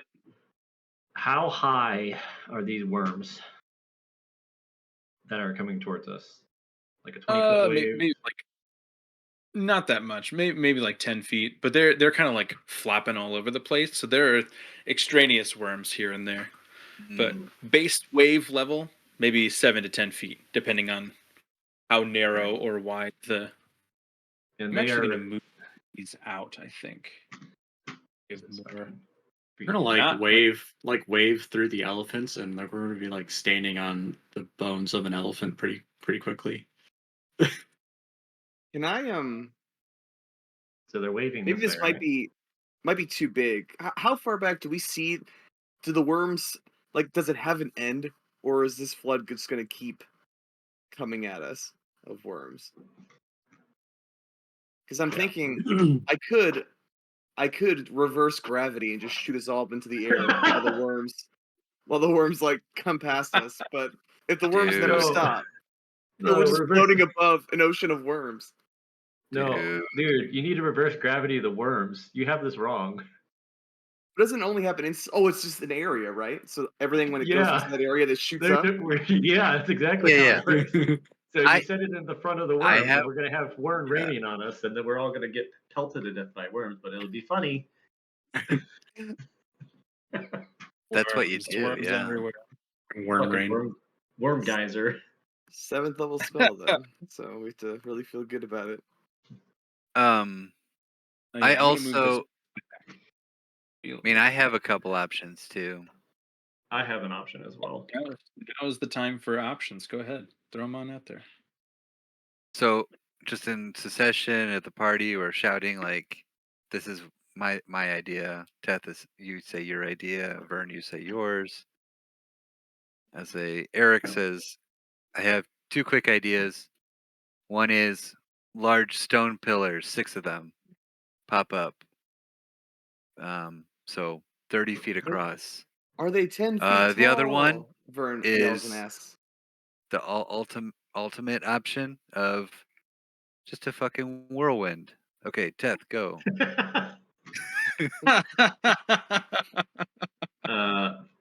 Teth will just say wall of force. Okay. Can you Really imagine putting that just- item to use right away. Can you imagine What better use? the worms just hitting a wall of force? Oh god, it's so messy. And it's invisible too, so you just watch from the other side, just like splattering. Yeah. I mean, this is the perfect scenario for like the pillars, like you were talking about, Brad, or Mhm. wall of force or something like that, because you gotta. What you do is We you can find the even choke shape point, it. right? You find the choke point Yeah. here. So you figure 5, 10, 15, 20, 25, 30. So maybe 30 foot across there. You got 6 pillars, right? You can just take 6 pillars. I don't know how tall they are, but you could literally make a huge fucking, basically wall. I don't know how tall they are, but in theory, Height of 30 feet. Yeah. so you could do that, and then I could just fill in gaps with a wall of force because it makes 10 by 10 foot squares, I believe. I have to recheck the spell, but now here's a question: are all the worms going to go above 30 feet? How many worms is there? Can we do quick worm math? Maybe fucking World War Z worms. Mhm. Yeah, exactly. Are they going to start climbing the wall? Start coming after us? Carnivorous? There were enough worms to trigger your tremor sense from 100 feet away. That's a lot Fuck. of worms. Okay. That being said, 10 by 10 foot panels can also be made. So theoretically, if that's 30 foot across, that's 3 sections. So 10, 20, 30. So you could get another 3 panels and then maybe some overflow depending on how high the sides of this canyon goes. In the panels, 50 can feet we up. curve them like this so it like slopes the worms back, or does it be straight up and down? The panels themselves, Somebody- you can. Yeah, you can can- position. Okay, here's what we need to do, guys. I love this plan. Make a big slope, but at the end of the wall, we have to make a big bucket filled with water so they drown. Fucking drown the worms like a good old rat trap. At the end, we're gonna Dude. make a ramp, Yeah. and at the end, there's gonna be a whirlwind. just or not a whirlwind, whatever Yeah. fucking hurricane. They're just Yeah. gonna Straight send them. Dude, they take bludgeoning damage too. Like if they're thrown. Yeah. Yeah. They will all Yeah, be thrown. fire case- worms out into the desert. Yes. In case we want to waste like 2 level 7 spells and Right. like once a day, item. Yeah. That's I fucking like hilarious. the ramp idea, the panels idea. Slope, send them flying, and have them splatter, and hope their hit points are very small. Theoretically, we could have like this, right? So then they would, if they would come up, then they would shoot back into the canyon, right? I could. For a while until it overflows, theoretically up to 30 feet. What if I just doesn't my rod of rulership just affect an area? Could Barlow's roll for every single worm? Within 120 feet. You are all mine now. We're gonna have charmed worms for like, what was it, 8 hours or something? Or 24 hours? Something We're absurd. just gonna. We're gonna just ride on 10,000 a bed of the worms. saves later. Yeah. At some point, you just take a percentage, right? You just look at their saves Yeah. and like 90% chance they fail. Horde Congratulations, rule, you have 9 million worms now. There's this great wall of worm that is. Do you just imagine like riding up to the prison and Vern is out front just like Chris Angeling on this wave of worms? Welcome. I'll have my 10 men now. It's like we're taking back the wilds in force. yeah. Worms Uh, first. Urzak's plan in all this was he's just gonna pick up his torch and just fucking chuck it. Back.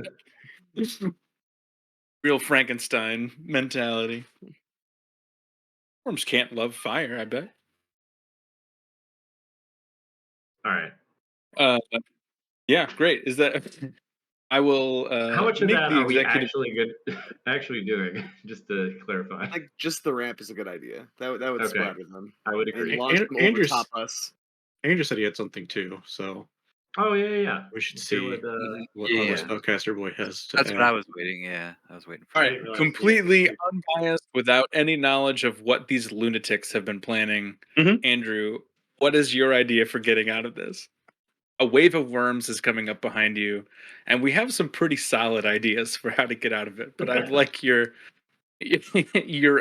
I think the most Un- important question would be how fast does it look like they're moving? fast, Faster than the like a elephants can wave go? of water. Yeah, Okay, faster than the elephants. we're talking tens of thousands of worms raging towards you. I would still have everybody keep going as far away as they can. So keep moving. Let's see. I don't know what everybody's spells are necessarily. Mine are a lot to do with influencing creatures as opposed to something like this. Unless this would be considered a monster. A Not control, yeah. battlefield control. Yeah, more battle. I don't have anything that would control the battlefield You're just controlling physically. something. Yeah. I'm controlling everything on the battlefield. Yeah, I don't have. Breckle, lie to them No. all at once. I can. Wait, let's see. Burst of ceiling. I can make them have difficult terrain for like 60 feet, Not awful. but that's That's about not it. That's actually that you could tandem that with something that we had an idea of. That would actually probably work really well. Yeah. Please explain the ramp to Andrew now. Now that we've talked about you can start off, Brad, with the main portion. Am I placing the pillars? Is that what I gathered? Well, yeah. So to describe the plan, Andrew. Oh, actually, Eric. I can't do that. No. Oh well. It's the opposite. It makes face. us all better. It makes us faster. I thought you were gonna say it makes them faster. No, it makes us faster. It's like a slip and slide, like a hillbilly slip and slide. But So, yeah, but so it's about to happen to us explaining to you this scheme. All right, I'm all for it. yeah. Let's So hear it. Eric has a stone pillar spell. I'm not sure what it's called. It makes 6 pillars that are 30 feet tall. Is it the Make one a that wall with I'm? that. Is it Bones of the Earth, Eric? Yeah, that's it. Amazing spell. I love that Uh, spell so much. They're gonna get jutted right into this spot here, where there's all this orange shit. Mhm. You know, and then Teth also has Wall of Force on one of his items, and he's going to basically make a ramp the opposite direction, so the worms are going to go basically. They Hopefully, can at dig. least slow them down. They can dig though, so they could just go under the pillars. True, Is my only comment Yeah. on that. but it'll at least stop them, so we can figure out what the fuck we're doing. Can your wall of force go into the ground? I can, but I can only go. So I get 10-foot segments. So theoretically, I could go. I could probably go like another layer on top of, like another 10-foot layer on top of the Mhm. stone pillars, make it 40 foot, and then I would imagine 2 sets of 3 segments, kind of making it jut back that way, or something to that extent, right? Maybe make Hey, the wall 50 feet and then have it go backwards 10 feet. I'm down for whatever because I have nothing really that can help at this point. Besides helping you guys. To make the math of this a little bit easier. Oh, are you gonna put them back there? Never mind. I was gonna make the mouth line it up with the actual square, but I see where you're going. Never mind. I understand. Come on, grab the damn thing. Tess gonna run up next to Eric. Whoops, that's drawing. That's not grabbing. Sorry, there's just shit all over the map because I don't know how to fucking use Roll20. On, We're on gonna. top of the wall plan, I'd say I can also do a Rhymes Binding Ice. That might be like a if they get over the wall type situation. Yeah, if you can Yeah. freeze them in fucking a block of ice or something, that'd be pretty amazing. Fuck yeah. Also, if But anybody has that's- fire or lightning, I think would be really good. That's the area in blue. So it's wide enough to choke them off, but it's not going to be the whole volume of them. So it might be Is it? a plan Is B it a- type thing. Is it a blast? Like a cone blast from Yeah. Yep. you? I know the two of us will keep running to where you guys are at least to get away from the front of the wall. Dude, if you wanted to blast these worms, you could just like hop on Ion. He could take you up there, and you can blast the shit out of the worms. Yeah. The apex. There you go. It depends on how much people want to. I mean, I get the feeling that like, if we were to tell Barless, yeah, let's just throw up some stone pillars, it's fine. He'd be like, yeah, you guys are good. The worms get stopped. And we're like, hey, but what if we Might do have a whirlpool bucket to dispense the worm? Like, yeah, it's like again, The rat trap is such a good idea. Yeah. We're just missing a crucial, Put a rat very trap between crucial his element. legs. No, Andrew, you've seen those traps where it's like the rat goes up the piece of wood to the bucket, Mhm. and they like fall in the bucket, Mm-hmm. and they can't get out. I mean, if we could make a bucket, that'd be great. So yeah, where's our bucket there? Bard boy, sing us a bucket. Sing us a bucket. Sing me a bucket. Have the bucket man. Let's see. A bucket big enough to hold 10,000s of worms. 10 million. Hold on. Let me see what this. Oh, that's one creature. Yeah, tens of thousands. It's all about doing stuff to a creature. That's mass suggestion. You just go, hey, fuck off. Bucket, dude. Get this bucket. Stop all your momentum and just. If it's considered one creature, I could do suggestion. Oh yeah, like if it was a It hive. would not be considered one creature, unfortunately. Okay. I could absolutely save myself. Okay. I mean, I was trying to have fun with this, but if it comes down to it, we're just going to teleport out of here, and the elephants are going to die. Mm. Yeah, I think we'll be fine. Yeah. We got a So- wall in a dream. So if it's looking dire, you have to get to me. You have to be within 10 feet of me. You guys hear Archer? Is he loud enough for you to hear him outside? Mm-mm. Mm-mm. No. He's Like, laughing like a maniac. I don't know what they're probably- doing, out there, but he probably he's heard our laughing worm plan. That's probably what he's laughing at. He's like, these idiots. ramp. They A clearly bucket? need a bucket. Okay. I think it's time to execute plan. Let's do it. Okay. Okay, what is the first step in the plan? Brackle, I should say, going forward, this guy is going to follow you wherever you go. So wherever you choose to move, he's going to be on your tail. I'll move him right behind you. I'm going to move wherever the majority of the people are. So Great. probably like here. I'll just move. Here. He will, the whole way, he's going to be yelling over the sound of the worms behind you. Not the worms! Not the worms again! You need Not to the tell worms! me everything you know about the worms right now, as fast as you can. The worms, they all think together. They make I've bigger things made out of worms. I've deduced that. Anything else I can help? Worm creatures, man. There's creatures made out of worms. Okay. All right. He said creature. The DM said creature. I got things that can do stuff to creature. There you go. Mhm. Straight from the narrator's mouth. Right. The Once they be reliablest narrator. creatures.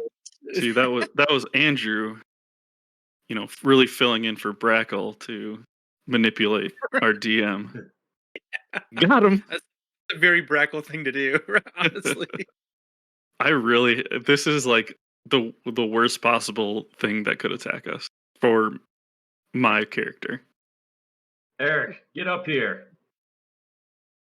All right. Let's execute.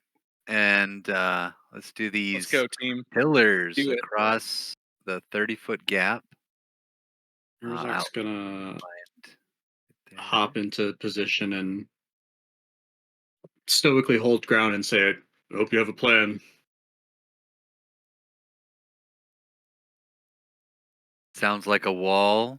It sounds like Teth has some tricks with I'm gonna use a wall of force. barrier as well. Anything you can fortify with, or I can fortify yours if it's bigger. That sounds terrible. And then Teth is basically getting ready to channel the shield's energy after Eric does a thing.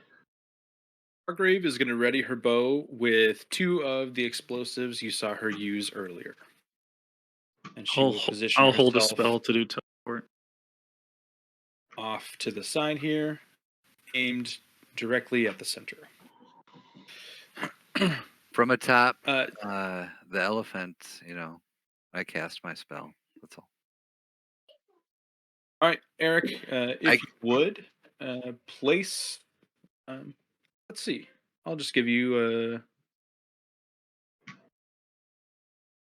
I'm thinking like hexagonal, stone pillars, just straight up. I'm having trouble seeing the grid lines, but I think I see the 30-foot right here. This let row. me edit that because they are not very prominent. You are right.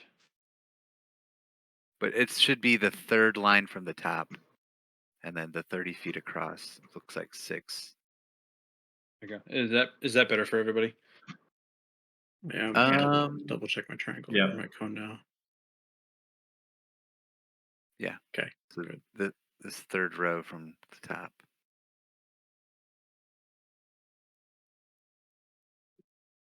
And it's an action casting time.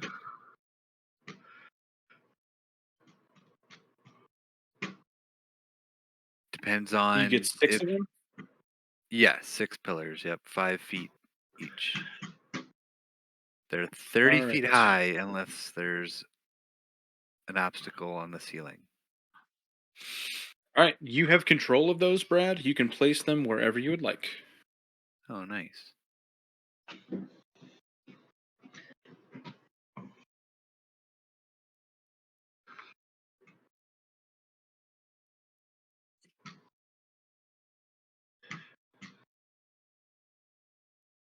All right. If I would have Perfect. attuned to a different thing, I would have been. Oh no, I didn't have time to do it. Never mind.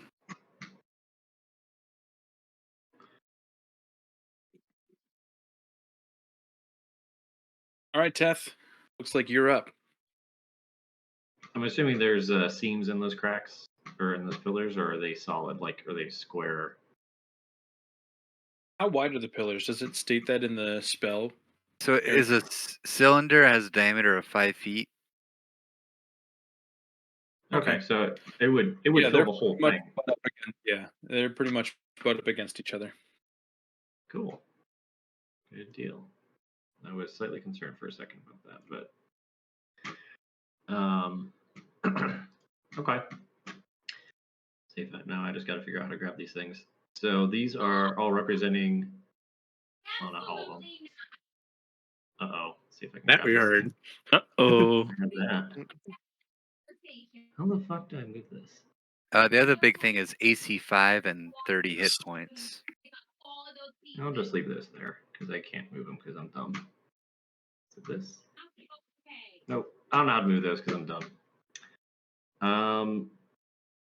I can spin Where do you them, want but I them? can't move them. So basically, there's 2 sections that are 30 by 10.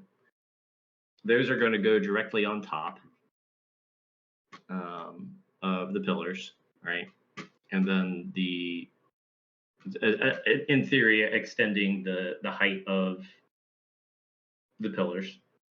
The sides of the canyon, also, I don't know if you said how tall they were, but I'm assuming they're taller than 50 foot. The sides of the 50 feet. Yep. They are 50 feet? Mhm. Okay. So it would actually, if it was 50 feet to the top of it, I would actually put 1 row on top and then 1 row slanted backwards. And then the other row. Towards the mouth of the cave? Yeah, back the other way. I mean, we don't want to. We don't want to catapult it towards us. All right, everybody, get your guns out. Yeah, we'll if shoot we them one had at a like time. if we had like a mounted 50 cal, just like Yeah. then we could just funnel them.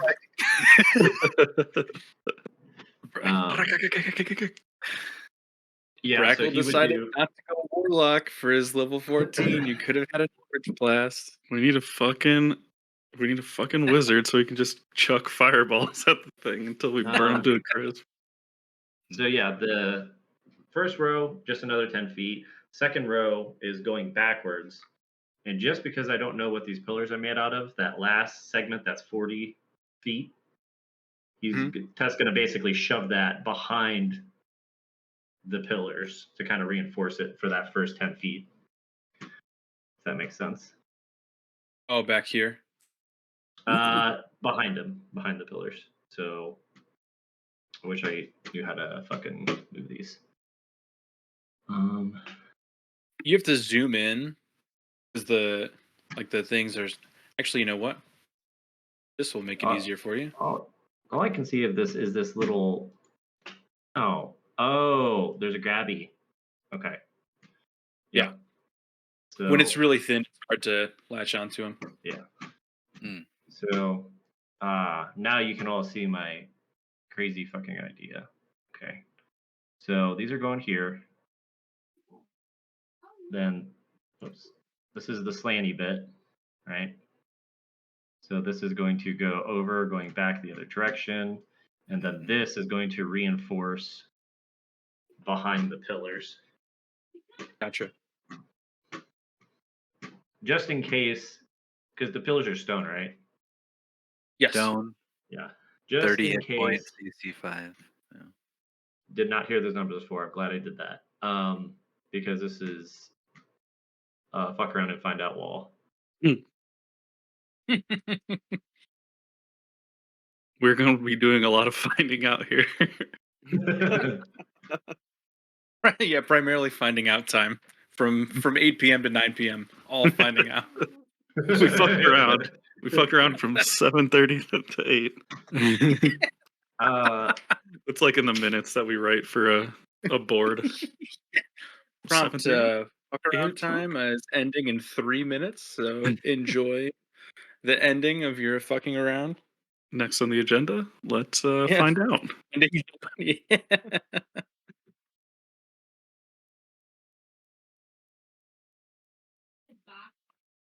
Great.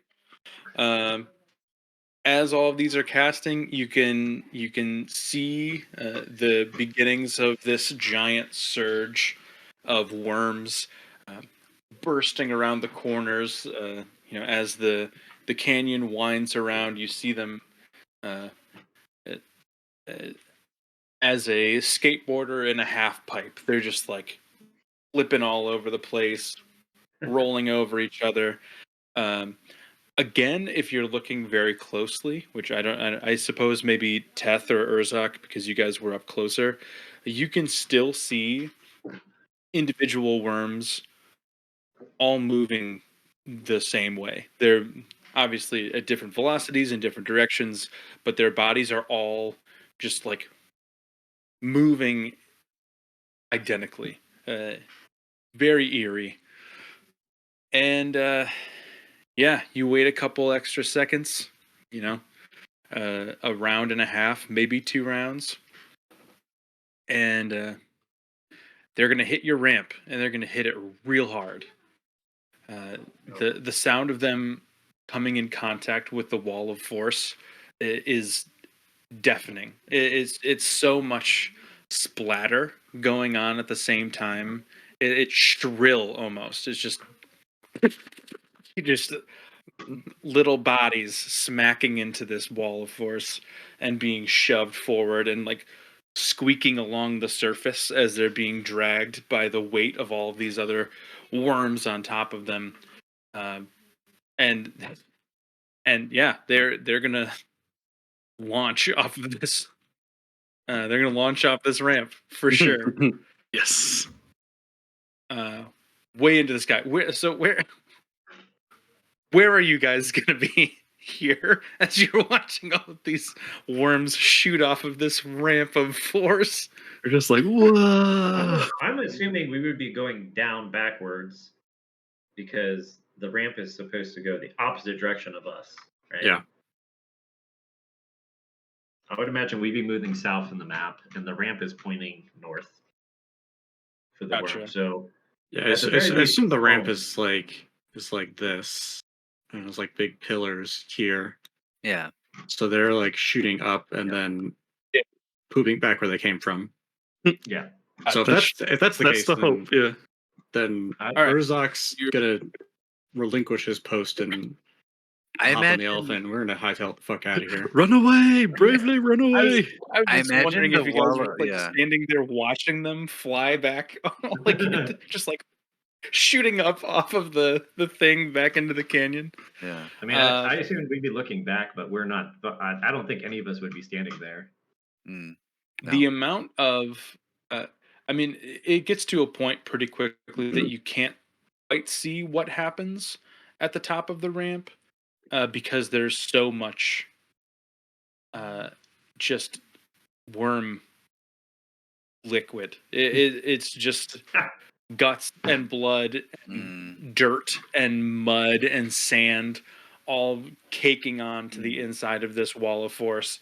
And some of it is flying up off of the top. You can see it kind of spraying out to the sides, up onto the top of the canyon walls.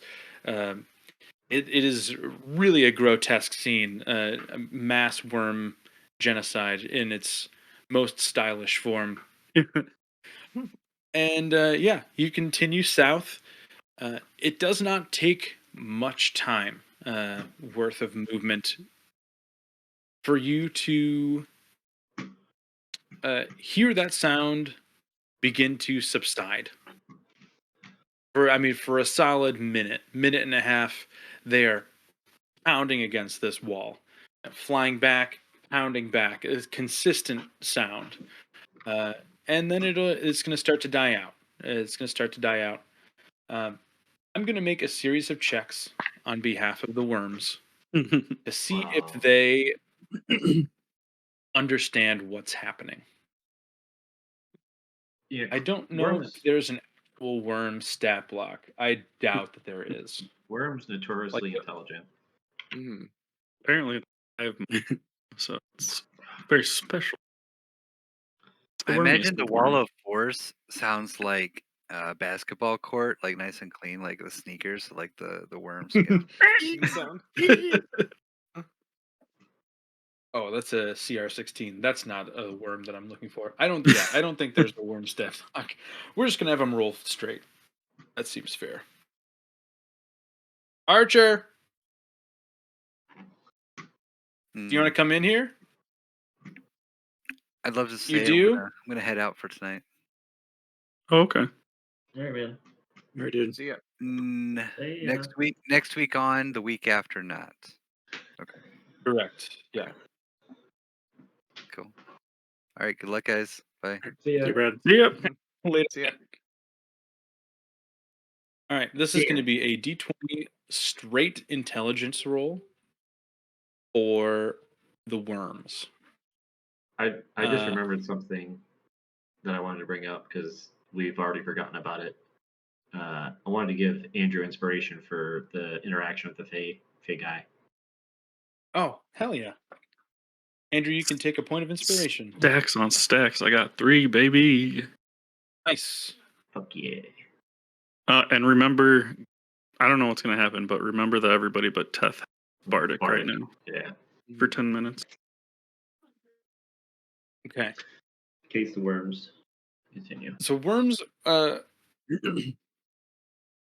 this is a pretty complex set of spells used together. Worms are not very intelligent. I'm going to set this DC at 16, and they're rolling straight. So they have to get a 16 or higher on the D20. Let's see how this goes. Oh, damn it. Rough on the first one. Okay, so you're going to hear the sound subside. And it's like that for, I don't know, maybe 2 minutes. You guys are traveling southward. Then you start hearing the huge booms. You hear massive impact on the wall of force, as well as the walls of the canyon. It sounds like it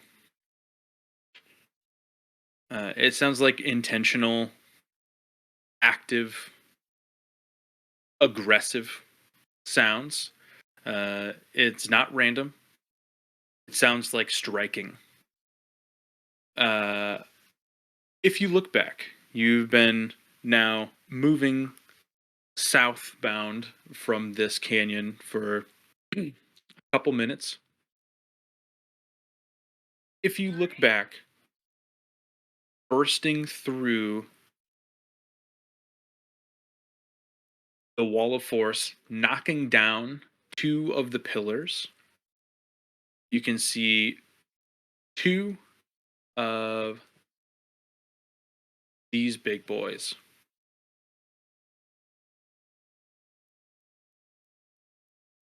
Ooh. Uh-oh.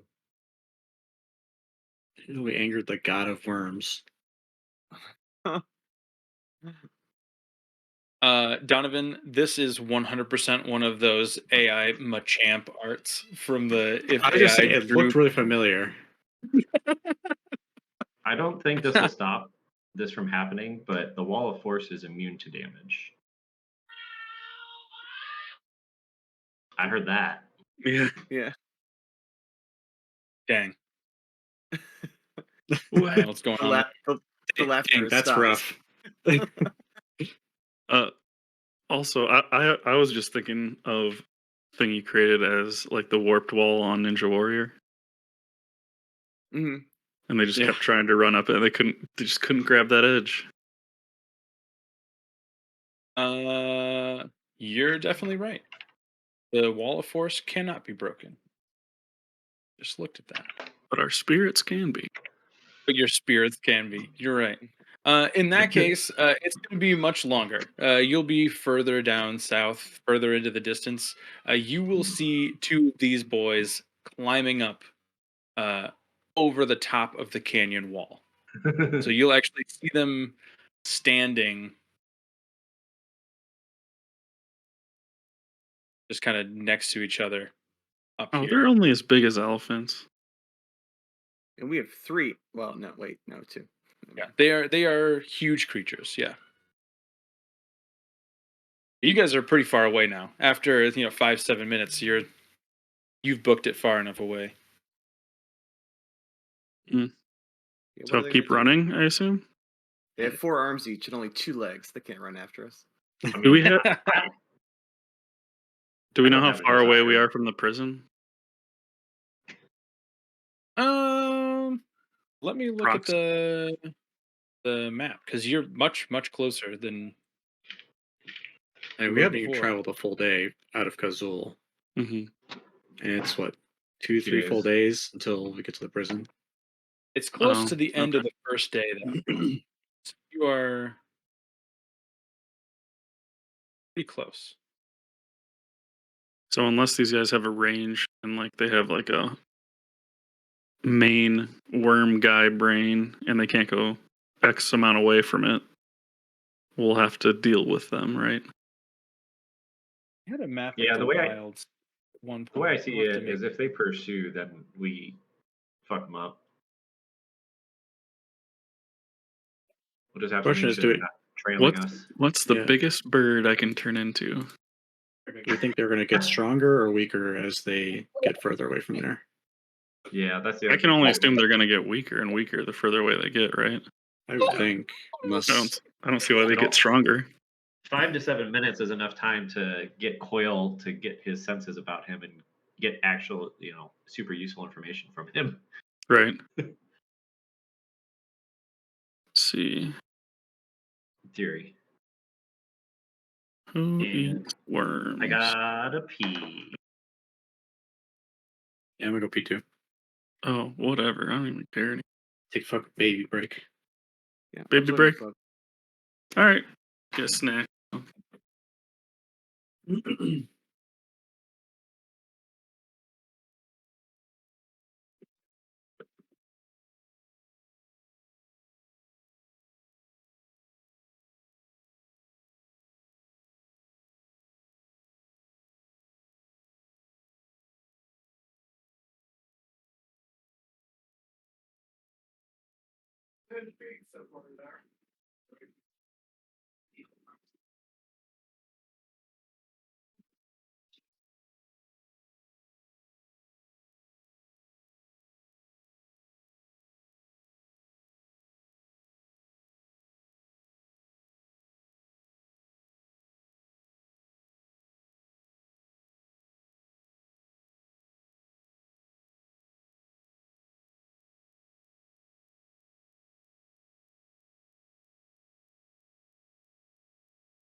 feel like the best option, if I'm gonna polymorph, which I probably would be like a T-Rex that I would just fucking keep biting at him. You know, fucking kaiju battle. Like a giant anteater, except a giant like worms sucker. Yeah, Mhm. like, what are worms' natural prey? You just say big, like what's the biggest bird you could be? I was looking. There's no big birds that I could be. Natural prey worms. Like, I think crazy. if you're a druid, you can be like a giant eagle. I don't know how big they are. Let's see. And not that the Critical Role does everything by the book, but Right. like Liam was giant owl or giant eagle all the time. Mm-hmm. He was so sad. I just don't know what Damn. CR they are. Aw. I'm not even He was seeing so it. happy though before. Just know. just turn into a land whale and just Oh, there suck it them is. up. Just A giant eagle is large. CR1. just turn into a giant eagle and try and intimidate them. Yeah. Hoot hoot, All right. motherfucker. Yeah, you guys are definitely out of the range of these guys, so you can certainly go back and deal with them if you'd like, but you can keep going, and they will not pursue you at this range. Well, I figured we already missed all the sweet loot from his dead friends, so there's no point in coming back. Right. Maybe on our way back if we figure out a better way to deal with them. Yeah. Did you know a giant eagle understands Common and Aran but just can't speak them? There's a lot of animals like that. Really? Well, birds, I should say. That's pretty cool.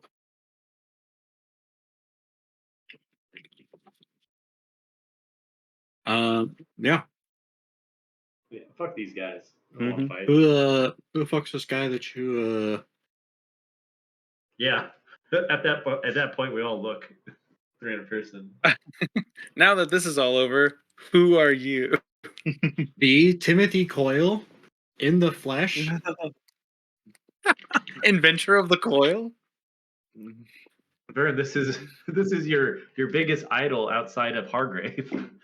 I know I'm Vern is so giddy right now. Vern is about to shit himself. He's in between two icons. It's Arthur. It's Arthur Donan Coyle. Oh. So he is remarkably silent. First of all, where is he? Is he on an elephant? with- Is he riding Beth? We left him with the worms. Where'd they go? He's I assume- worms. I don't know where. I mean, I assume he was following Brackle. Yeah, he was following Brackle. If you needed medical attention, Teth would attempt to do that. is But- Eric able to? Are we all able to fit on an elephant? Or Oh yeah, you can squeeze in. okay, Vorish is not going to like it. But I don't care what Boris is about. yeah, fuck him. Yeah, I would say you get to a point where you can justify stopping. Okay. The canyon is out of sight, and you can kind of take a few minutes to debrief and figure out what was going on and what your next moves are.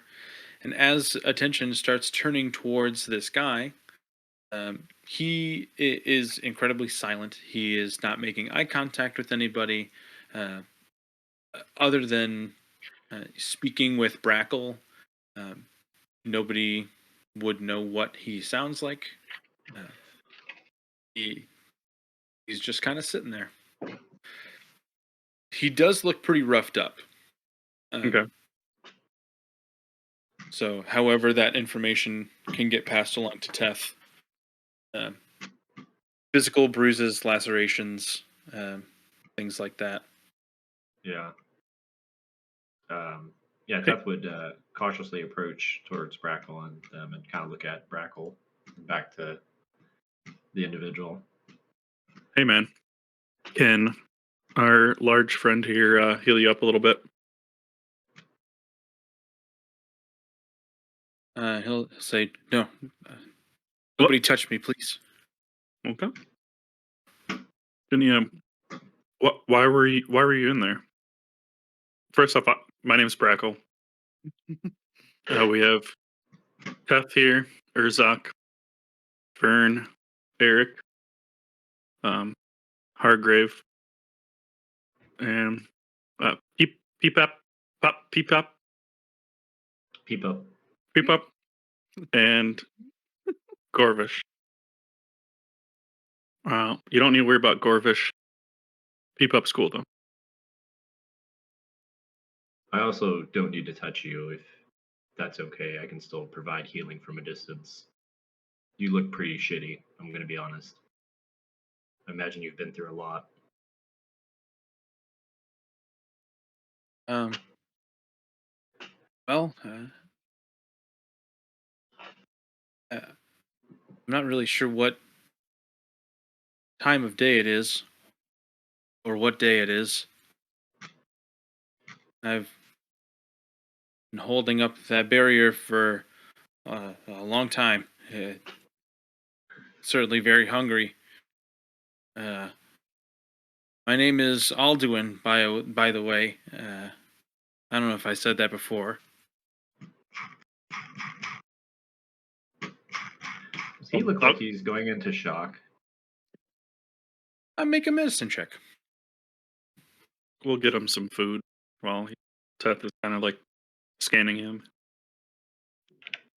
And his name is Alduin? Yep, Isn't it the Alduin Eater of Coil. Worlds or something. And Yeah. Skyrim? Does he look like a dragon? Certainly not. Certainly not. Medicine. I forget, I'm not Ragna. We just stab him through the neck. Yeah, oh, fuck. Whoa. Yeah, not good. 7. I was looking for Alduin as well for the He looks pretty fucking cool. With a 7, you can tell at the very surface level he has sustained some pretty severe physical injuries. They are on par or just slightly exceeding some of the things that you would have done to other creatures back in the past. He also looks exhausted, but you can't tell what his mental state is.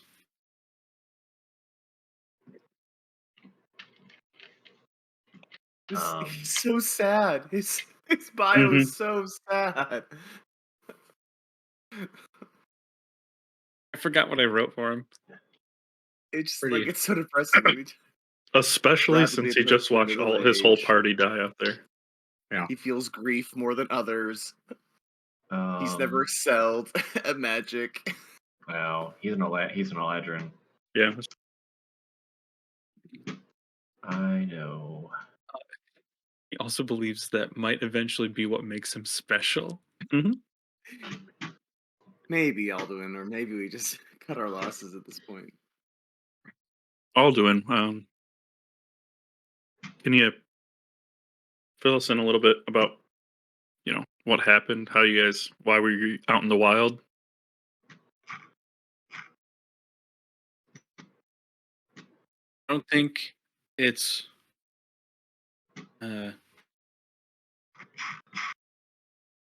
quite safe for me to be in civilization anymore. So I figured, why not travel down where nobody is?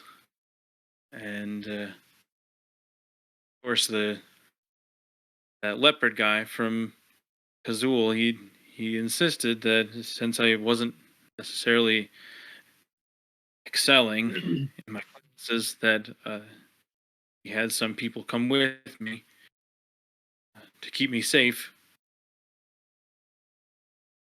And I think when I reacted to those worm creatures, I might have been the reason why they all just all right in front of me. They all just froze. What do you mean? Can you not control your magic?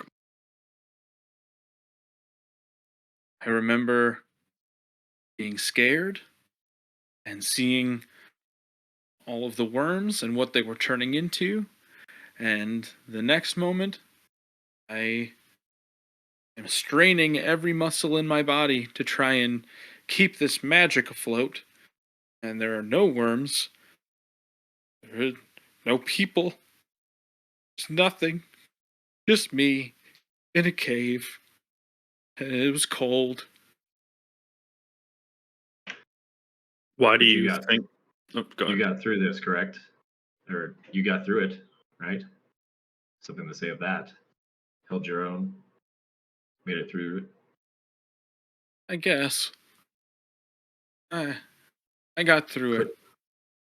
but I think I might have caused it, so that kind of cancels it out, huh? Hmm. We do Wait, what we why can. caused it?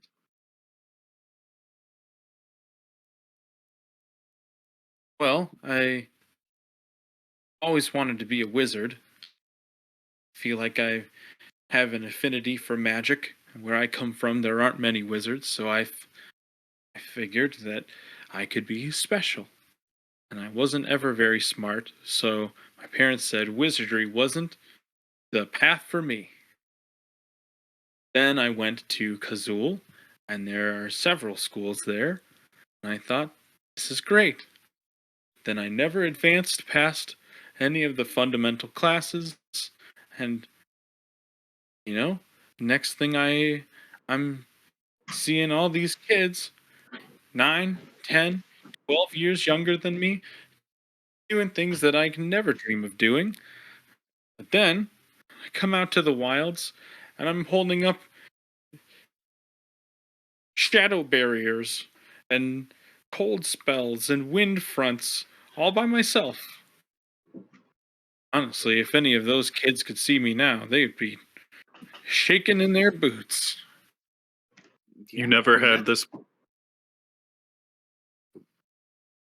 I'll Go just ahead. say that's really impressive. Like you should be proud of how well you did back there. I mean, look at us. We're pretty powerful, and all we could do was ramp them. You kept them at bay. So you're a classically trained wizard, correct? Uh, on paper, I guess. I was never very good at it. All right. All right. Let me see your spell book. He will. Just Let me take fucking all of take your it. spells. Give me that shit. So he will hand over his spell book. It is uh, raggedy. It is an old leather tome. The spine has been snapped in several places. The leather binding on the back is almost completely gone. The back cover. Uh, some of the pages are torn and ripped on the inside. Not that it really matters, though. It's a pretty thick book.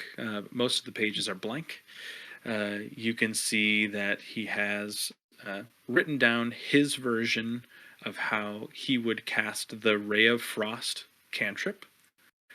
He also has written down Mage Hand and Lightning Lure.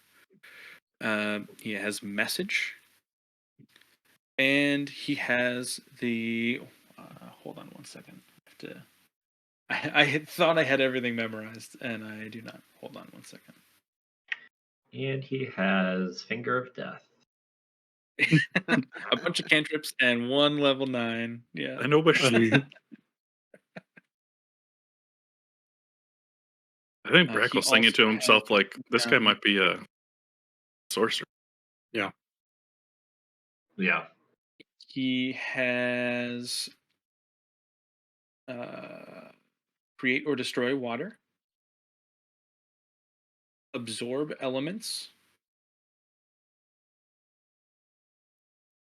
earth tremor, Yeah, they're like all.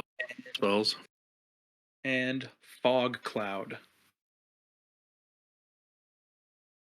The And those first are thing the only things written in the book. Urzak's gonna, I don't know, be next to him in a capacity, whether that means going to their horse or whatever. First thing he's gonna do is he's gonna snatch the book from the guy's hands, and before opening it, he's gonna gently but firmly slap him with the book. Okay. To get his attention, and then he's gonna look at him. He says, "Look, are any of us going to be the greatest wizard to walk Azura? Surely not." Definitely And you, not me. and you say you can't live among society, so you came out here to live in the nothingness. Did you come out here to live, or did you come out here to die? I came out here so other people didn't die, but that still happened. Right, and you're still alive. So, are you going to live, or are you going to die? 'Cause if you want to die, we'll leave you here and say our goodbyes. Um, he kind of looks around at the barren wasteland that you guys are in the middle of. Where are you? Where are you going? Well, seems you do have some resolve to live still. Yeah, If maybe you're a little. gonna slap him with the book again. Every time you say something negative like that, it's gonna get a little harder. I have to imagine casting 6 spells simultaneously may have a little bit to do with your will to still live. As Very true. Urzak is saying so physically. Urzak will take a seat down beside him, and he'll start peeling through the book, and he'll start coming to the realization that Brackle probably had, and maybe Vern has at this point, and probably Death, and well, everybody's a spellcaster in a group. Uh, these spells that you have here are child's play compared to what you were doing back there. I know I'm worthless. Slap. Yeah. You let me finish my sentence. What you've been taught and what you've learned, very inferior to how you've performed. Do you realize what this means? Um, I guess it means that I am. He'll kind of like look at the book and wince a little bit. Yeah, he's Urzak's holding it up. I am good at it. He'll give you his best imitation of what he thinks a smile probably feels like in his face. He's just like, All right, Smile through the pain. we got some time out here in the desert, so as we traverse, spare you a brief lesson on arcane users and the weave, and then he'll go into probably somewhat long-winded at points speech about how different users get their magic, and he'll point out where Vern gets his from and how it presents itself, and from personal experience his study of wizard spells, and Brackle and Tath and Eric and how they all get their magic, just to illustrate the that point to is him that, really true. All of you are so different. yeah, That's Mhm. so cool. Like Yep. how everything fell out. um, just to illustrate a point to him that uh, magic's coming from somewhere else, and likely, uh, since it seems to stem from an emotional state of being, that he's likely has sorceress origins or capabilities in his bloodline. He'll take all that in, and he will kind of ponder for a second, process what you're telling him, weigh the differences, look at all of you, maybe kind of ask a couple questions to each of you and how it feels when you use spells or are thinking about using spells, and he'll say after a while, when I was there in that cave, it felt like it came from inside of me, but it felt like I was choosing to do it. It felt like because I was in such a desolate place, I chose to make my barrier out of weather. That's all that I was thinking. The journey out here, there was no wind, there was no rain. It was so dry, and all I could think of in that moment was I had just missed the rain and the fog and how all of those different things felt. And that's just what came out. That's kind of what it felt like. I was just plugging into the mountainside. It was really weird. Boyle, I have two things to Crackle. say. Two things to say. Uh-huh. I'll point at his spell book. One, I've never met a wizard whose spell book wasn't in the best condition they could possibly have it in, which means you don't care about that. Two, were you reading out of your spell book ever when you were doing spells outside of school? You didn't. I'm guessing you didn't do it when you threw up that insane protection spell. No, I wasn't the best student. Winces towards the book. I've read the book. I can tell. I didn't do much practicing with the official spells outside of school. No.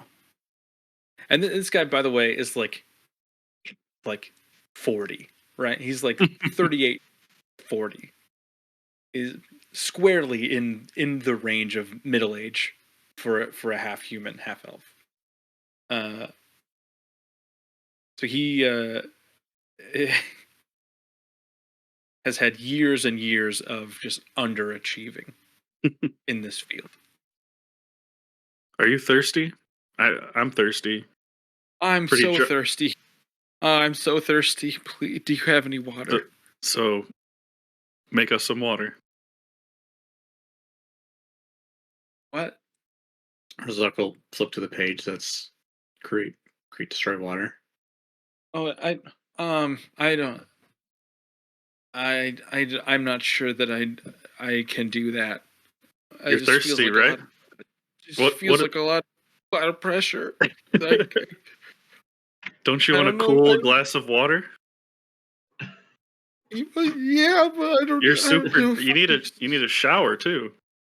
I would love a shower, but Nice cooling rain. Okay. Okay. Yeah, we can. I could do this. I could. Okay. And he'll take the book back from Urzak. I'll snatch the book out of his hand. Wait, careful! It's falling apart. You don't need this. Okay. Urzak was using it better than you were. That's fair. I suck. He'll close his eyes, and he'll just he's just gonna start repeating under his breath. I'm so thirsty. I'm so thirsty. He just creates like sand or something. Oh. I'm so thirsty. I am Vern. so thirsty. I'm so Vern, thirsty. Is there any like tips you can give him, Vern? Like I know it's like Guys, I'm so the thirsty. visualization thing. I don't know how your magic works. Guys, I'm so Well, thirsty. mine's in my blood, so it kind of just comes naturally to me. But I think his is too. I think everybody around him was also an idiot and didn't realize it. here, let's He's gonna make an Arcana check. okay. He's gonna start a Uh, torrential downpour. I have no verdict to give him. So. Fucking worms reappear. Too much water. Worms. For his Arcana, it's gonna use his intelligence modifier instead of wisdom, Which is a -3. which is not bad. It's just a straight roll. Fuck yeah. Let's go. You're gonna see him. He keeps saying, "I'm so thirsty," over and over and over again. Create and destroy water. That is. Just look up the spell. I don't know if it was first level or. Range. Yeah, it It is should be first level 1. Trips in first level. 10 gallons. Okay. So the water falls in a 30-foot cube within range, and the range is 30 feet. It gets you all wet.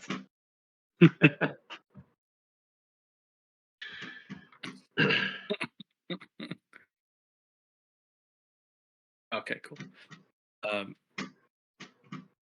You will start to see, and he kind of like lulls himself into it's kind of a calm chant of this.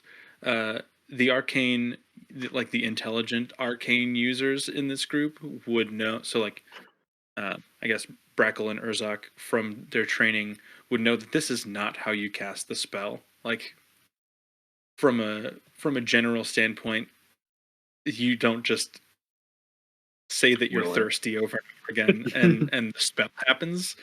I suppose it's a little bit different for Vern because it's more innate. But even for Vern, this feels strange. It doesn't feel like it's coming from within him. It feels like he's just bringing it upon what's happening. Does it feel like You, I guess we would have no way to tell if like there was something divine intervening and like answering a plea, right? There's no way for us to sense that. I would let Teth make a religion check. Be Can I that do or that? druidic, maybe? If he's of the land. Yeah, I was gonna say I was Hmm. thinking about doing that, but doing that in tandem with detect magic, just burning a level 1, seeing if I can pick yeah. up on any type of resonance. Yeah, absolutely. You see, centered around Alduin's location, clouds beginning to form in the sky. So not within a 30-foot cube. They are up above you in the sky. And following your location, like following the elephants as they're traveling, it begins to rain down on your location. And this is like 60, 70-foot radius of rain just naturally coming down into the wasteland around you guys. And he's still just like calmly saying, I'm so thirsty. Should look up. Eric's a druid, right? Eric is a Yeah. druid. Yeah. I feel like Brad would okay a nature check for this. Yeah. I'm gonna Feels very Brad. Brad check. even just to tell whether it's primal magic or not.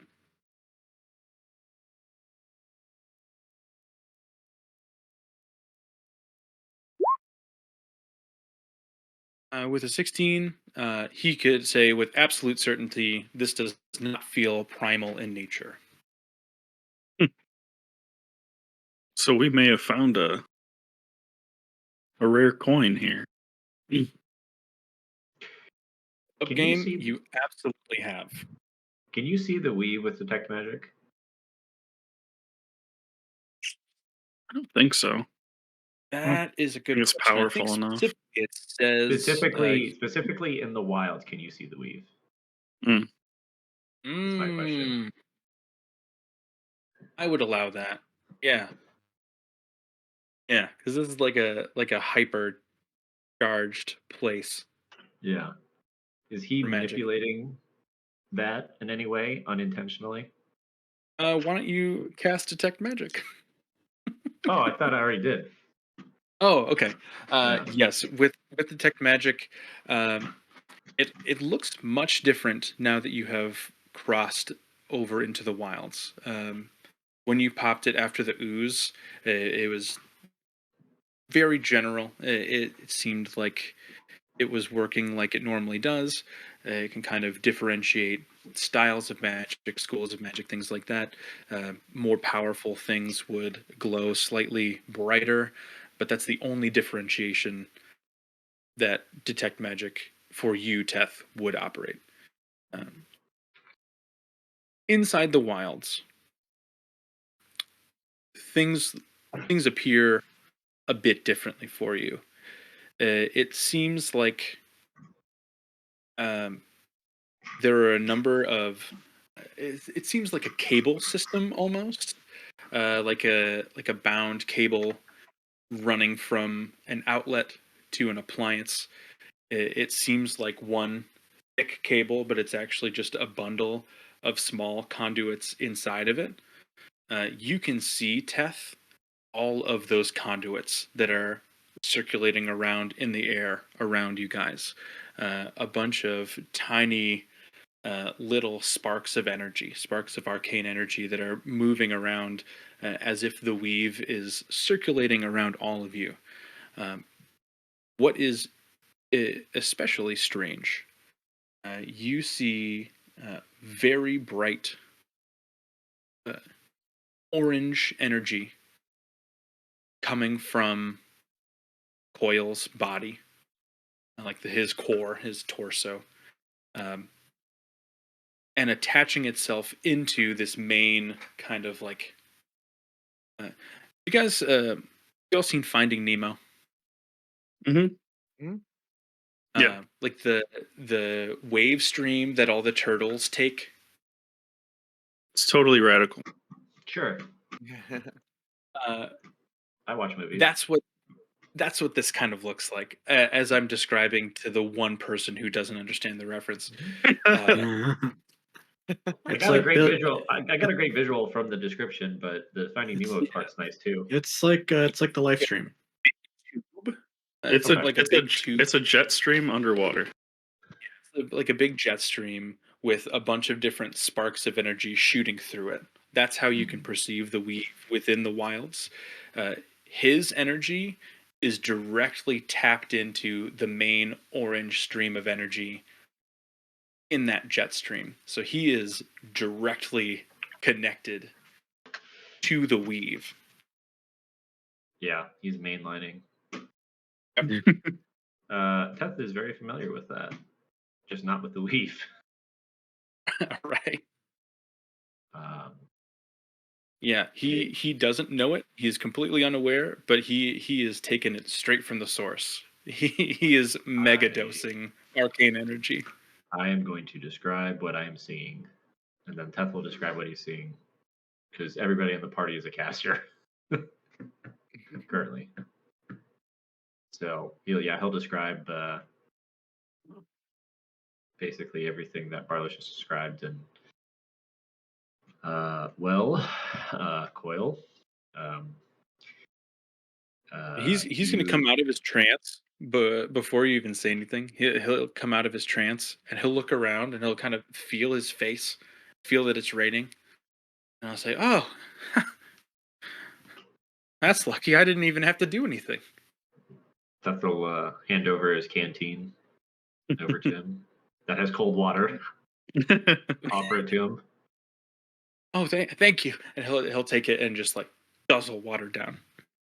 Slow down. You have it. If you're dried up, you can't just slow down.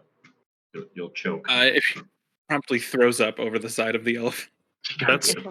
That's Teth's pee. Why are you drinking it? Yeah, that's my oil deposit. Say also, why does Teth have water? That's what I was wondering. Dude, there's a lot of things that Teth carries that he does not carry for himself. Do you have a mouth that opens?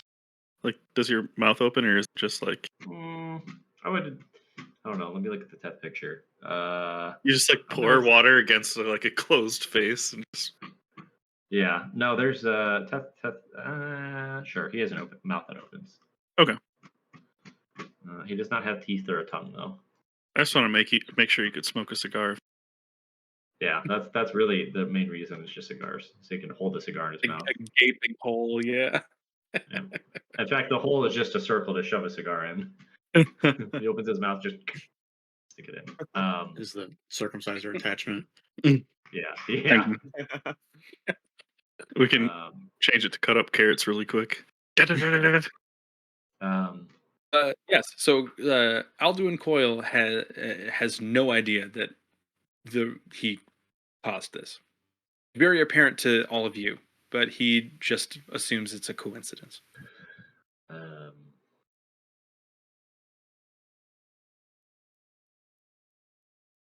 Yeah, that's why nobody can figure it out, Coil. You're mainlining into the weave. What was your history? I history? expect you to understand that, but Do you have a family history that's interesting? Anything worthy of note? Any relatives? Of course. Yeah, I grew up in the Northwest, up towards the Eagle Peaks. My parents both worked at the Great Library in the Hall of the Two Beginnings, and they were quite well known there. My dad is not a magic user; he's just incredibly smart. But my mom is a wizard, wizardress. She learned lots of spells, and so everybody thought that when I grew up, I would just kind of follow in their footsteps, and that just didn't pan out. Still hasn't. So anyway, other than that, I don't know any of my grandparents. I don't have any siblings. I was their only disappointment that they gave birth to. And so then I moved to Kazul. If it's any consolation, I was meant to be a murderous killbot, and look at me now. Saving a man, giving him water in the desert. It's probably way worse than what I was, so that does make me feel better. To be fair, he was a murderous killbot. You're not supposed to tell him that part. The clouds darken a little bit. So who would be like? Probably Urzak would. I guess Urzak and myself would be like the most studied, specifically in arcane stuff. I guess. Like, the two of you would be the only ones studied in arcane stuff. Yeah. Is there anything that, I mean, Urzak and I speaking together could try and remember if we've ever learned anything about like history of the weave? And it may just be weird about the wilds, but is there any historical action or events where people have been able to do this without being a warlock or a wizard or a sorcerer? Yes, I would let you. You can choose between Arcana and History, and you could choose to roll separately or together with advantage. What are your mods looking like, champ? Urzak would love to do history. What's your mod? It's a +10. Yep, I will help you. All right, Urzak, History with advantage, please. That's pretty good. Oh, baby. Oh, baby. Woo. Okay. There's like it takes a couple minutes, rifling through your thoughts, kind of gathering information from everything that you've seen him do. Would this and still kind be of within cross. 10 minutes? Oh, it's like a Um, bardic inspiration. yeah, I would say that you're at the tail end of that. Well, not use anything else. It's D10, right? Yeah. Yep. 32. All right. With 32, that pushes you up into the top category here. Um, it's not immediate. You have never seen magic practice like this um, in person. There were several meetings that you had with Devlin actually after you won, and you were just becoming the Eternal Blade, and she was kind of walking you through all of the things that she did as she operated within her station, both inside of Farinth and you know continent wide. She would really instill in you the fact that a you are meant to be a steward uh, for justice overall, but more importantly for the use of magic for good, as opposed to um, nefarious means. Always using magic when justice calls for it, and a lot of those teachings broke down the different sources of magic, broke down, the pantheon of gods that could provide different things, the darker arts that could provide pact magic, things like that. She walked you through all of this, and this was over the course of a few weeks before your final meeting with her when she transferred her soul over. And she would go through each of these things quite thoroughly, and the one kind of segment of everything that was not glanced over, but she just didn't have a lot of teachings on the subject, uh, was a small group of arcane casters called Weave Wardens. And what Weave Wardens do, they're very similar to sorcerers in the fact that they have an innate ability to choose pieces of the weave to plug into, and they use their bodies as their focus. So it's not it's much less external than a bard or a wizard, and it's not quite as innate and internal as a sorcerer. It's kind of a happy medium between the three, where they pick a specific specialization. They call them strands. So they find a strand of the weave that they feel called to participate in. Um, and you would assume with a 32 that Alduin, albeit accidentally, has tapped into the strand of erosion, which is a weave warden a specialization that deals with weather, sediment, reshaping of earth, control of water and fog and things like that. Um, you'd know that based on the specializations that Weave Wardens choose, that dictates the type of magic that they can perform. So, in mechanical above the table terms, Weave Warden subclasses dictate their spell list. So, like, he isn't as limited as a sorcerer might be, but certainly not as flexible as a wizard would be with any spell at his disposal. He decides that he is going to deal with weather, and because of that, only weather spells, weather-related spells. You are quite certain, with a 32, that this is the first Weave Warden that you have ever met in person. How rare are obviously, if you've never met one before, like there's 5 a Incredibly- generation, or like Incredibly rare. They were very sought after during the war, so much so that the more volatile strands that Weave Wardens could plug into, those people were sent to the front lines from both sides. A lot of them were killed off in the war.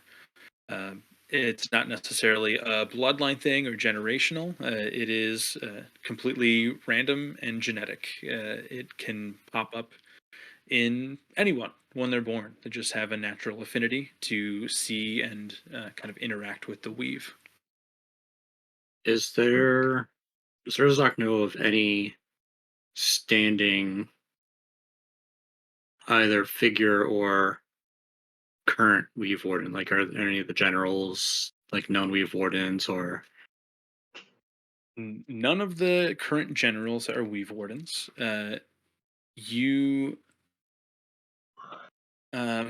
you were given kind of a short list of people that you could go and talk to about these casters from Devlin. It did not include any names. Certainly, she said a good place to start is the Hall of Two Beginnings, the same place that you researched the Dampier during your first downtime. To your knowledge, there are no other prominent, very public Weave Wardens at this time. No. Okay. Just wondering, for consciousness sake, Weave Wardens, were they utilized by the casters typically in the Two-Face War? They were typically used by the two kingdoms. So they were used by the Pontegs and the Sifs, mostly because they were the groups that had the resources that could pay the most. And there were so few Weave Wardens that they were usually already either ranking members in those regimes, so they were kind of bound to a side already anyway, or they sought to, or they were parents of young weave wardens that sought to protect their kids and get them as far away from the conflict as possible. So very, very few, if any, in the casters during the time of the war. That may have changed now, but it's hard to really know for sure. I know it was only stories for Teth, but does that sound anything like K1? Yeah, Yeah, yeah, I was afraid of that. yeah. On you would know on kind of official the party line was that she was a sorcerer, but now that you're seeing this, you have your suspicions. you were, or the person you had memories about was K11, right? A6. K6. You talking about the one that the inner turmoil? Yeah, that's Yeah. K6. And we don't know, as for my edification, we don't know anything about K1, right? You've never talked about K1 Nope. before. Okay. Nope. Only so 6. Tess talked about 6. He's talked about Gale, which you guys have obviously met Gale, who's 8. I think he's mentioned Ramsey once or twice, just because there was questions about the Eterna. He's K10. Briefly, I think talked about Duke. And Gail had mentioned something about Duke whenever we first met her as well. I think that's maybe. I think that's it. I don't know. That I think that's it. Yeah. What number was Duke? 11. He's 11. Oh, 11. I was thinking the opposite end of the spectrum. Yes. If K9's not a dog robot, I'm going to. That's pretty funny that you say that. I believe the K9 is the Blood Hunter. Correct. I'm pretty sure. Did you mean Bloodhound? Is that what you Yeah, said? no. I think unknowingly before I even put him as K9, he's an order of the Lycan. Blood Hunter. Yeah, that's what I was gonna say. That's what I always jump to for Blood Hunter is lycanthrope Blood Hunter. Yeah. Yeah. Well, Alduin, I think Urzak's got some information for you. Well, yeah, that'd be great. I don't know how to tell you this without reaching for that book in your immediate response. I'm dying. I'm dying. Oh no, I knew it. Knew it. Oh, Should Cut, probably heal you. don't cut the Well, kid some don't slack, tell me how. Urzak. Don't tell me Even how. though he's 40 Just something years old. let me perish. Just let me go. I tell you Let me this, go. we're all dying. Well, I'm not dying, and Okay. I don't think Did Teth's I- dying did- either. But I kill all of Regardless. you too. Don't age. regardless, I've only heard rumor of. The rain is much harder now. I've only heard rumor and hearsay of casters such as yourself, and he'll kind of spin a tale, perhaps embellish a bit, but he will bring up those stories of uh, the frontline soldiers during the Two-Faced War, and how they were some of the most sought after and well paid and powerful casters to exist in society, and how they've all but drifted into fable by now.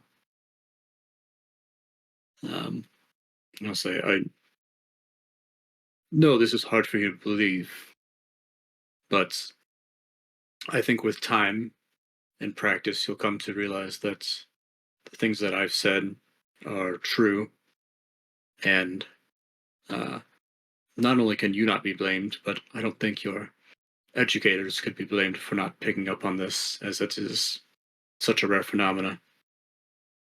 But I tell you this to say to take your time with it, keep your head up, and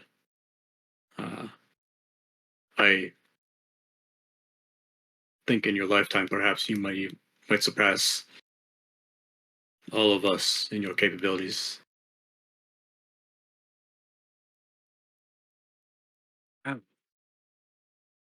I really thought you were going to tell me that I was dying.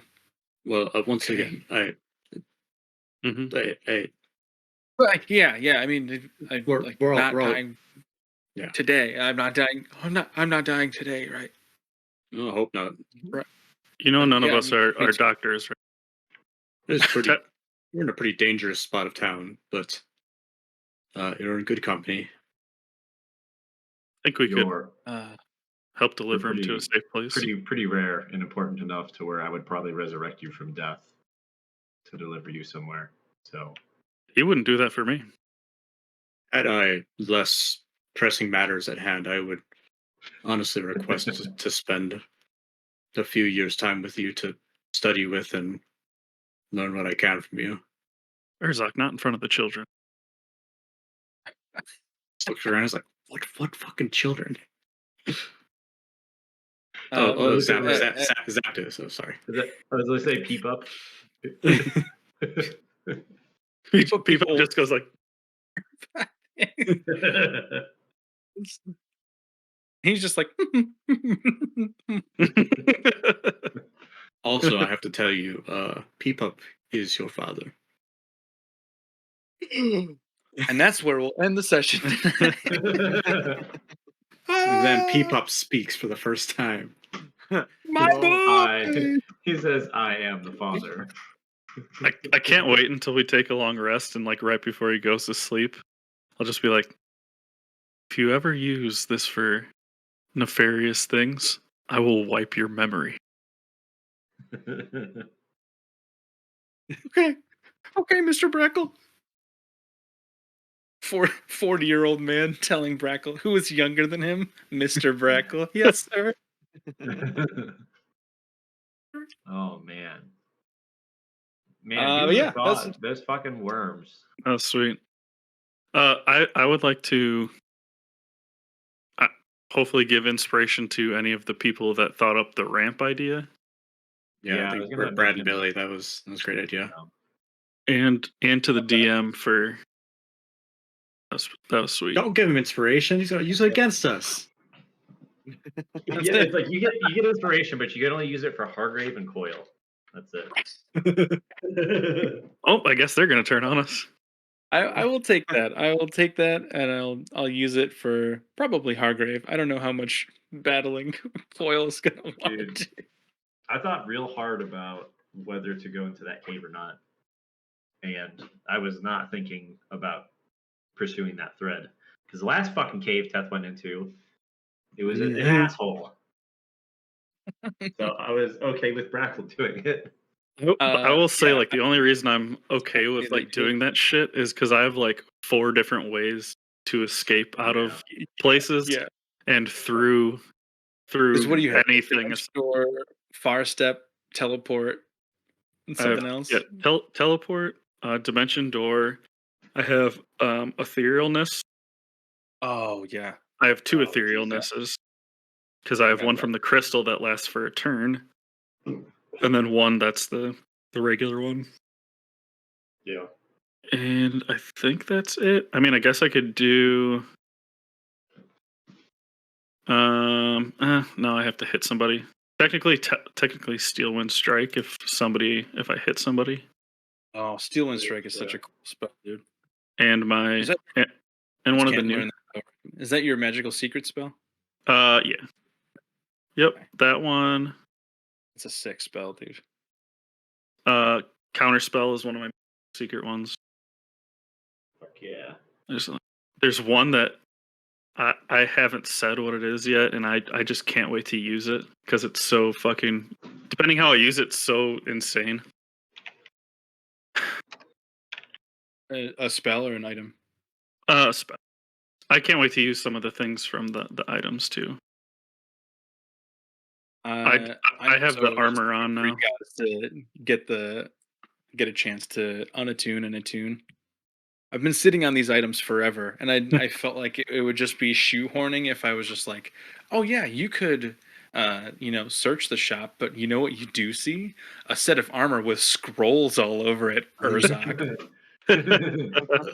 It's glued all over it.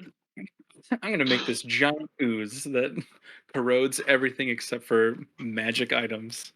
I can't Drop wait all this to. shit on them all at once. I want to identify this broom that I. Straight up forgot about the broom. Thank you it's for a- reminding me. I have it's to a- make that. As soon as I it's saw a flying broom. yeah, there you go. It's So this is not just- just a broom of flying. It's not just a broom of flying because it folds in half. Right. It's a portable broom of flying. Collapsible broom of flying. Dude, as soon as I saw like on your little map when we were in the canyon, when I saw was this, like where we're on this stage here with the worms, I was like, Mhm. oh, these worms are fucked. I to be totally transparent, I had 4 different monster variants of worm creations ready for a combat. Oh, Is that- I Yeah. based on past your history, I thought they're gonna send something down these holes before they even go into the canyon. They're gonna Dude. send a missile down the hole, or they're gonna drop a grenade down the hole, or they're gonna figure something out, and it's gonna blow up a bunch of worms, and they're gonna have a giant combat before even going into the canyon. Yeah. I was ready for that, but I'm so happy with how everything played out. It was I'll tell you. really- We were like talking about things. I kept going through my inventory, and I saw the bomb, and I was like, I literally laughed to myself, and I was like, no, I can't. Yeah. I thought about the same thing because I have a grenade. That was a really cool way to introduce a character as well. mhm. Yeah. I was thank you. I And appreciate we almost that. left him for a moment Dude, there. We were yeah. just like, keep going.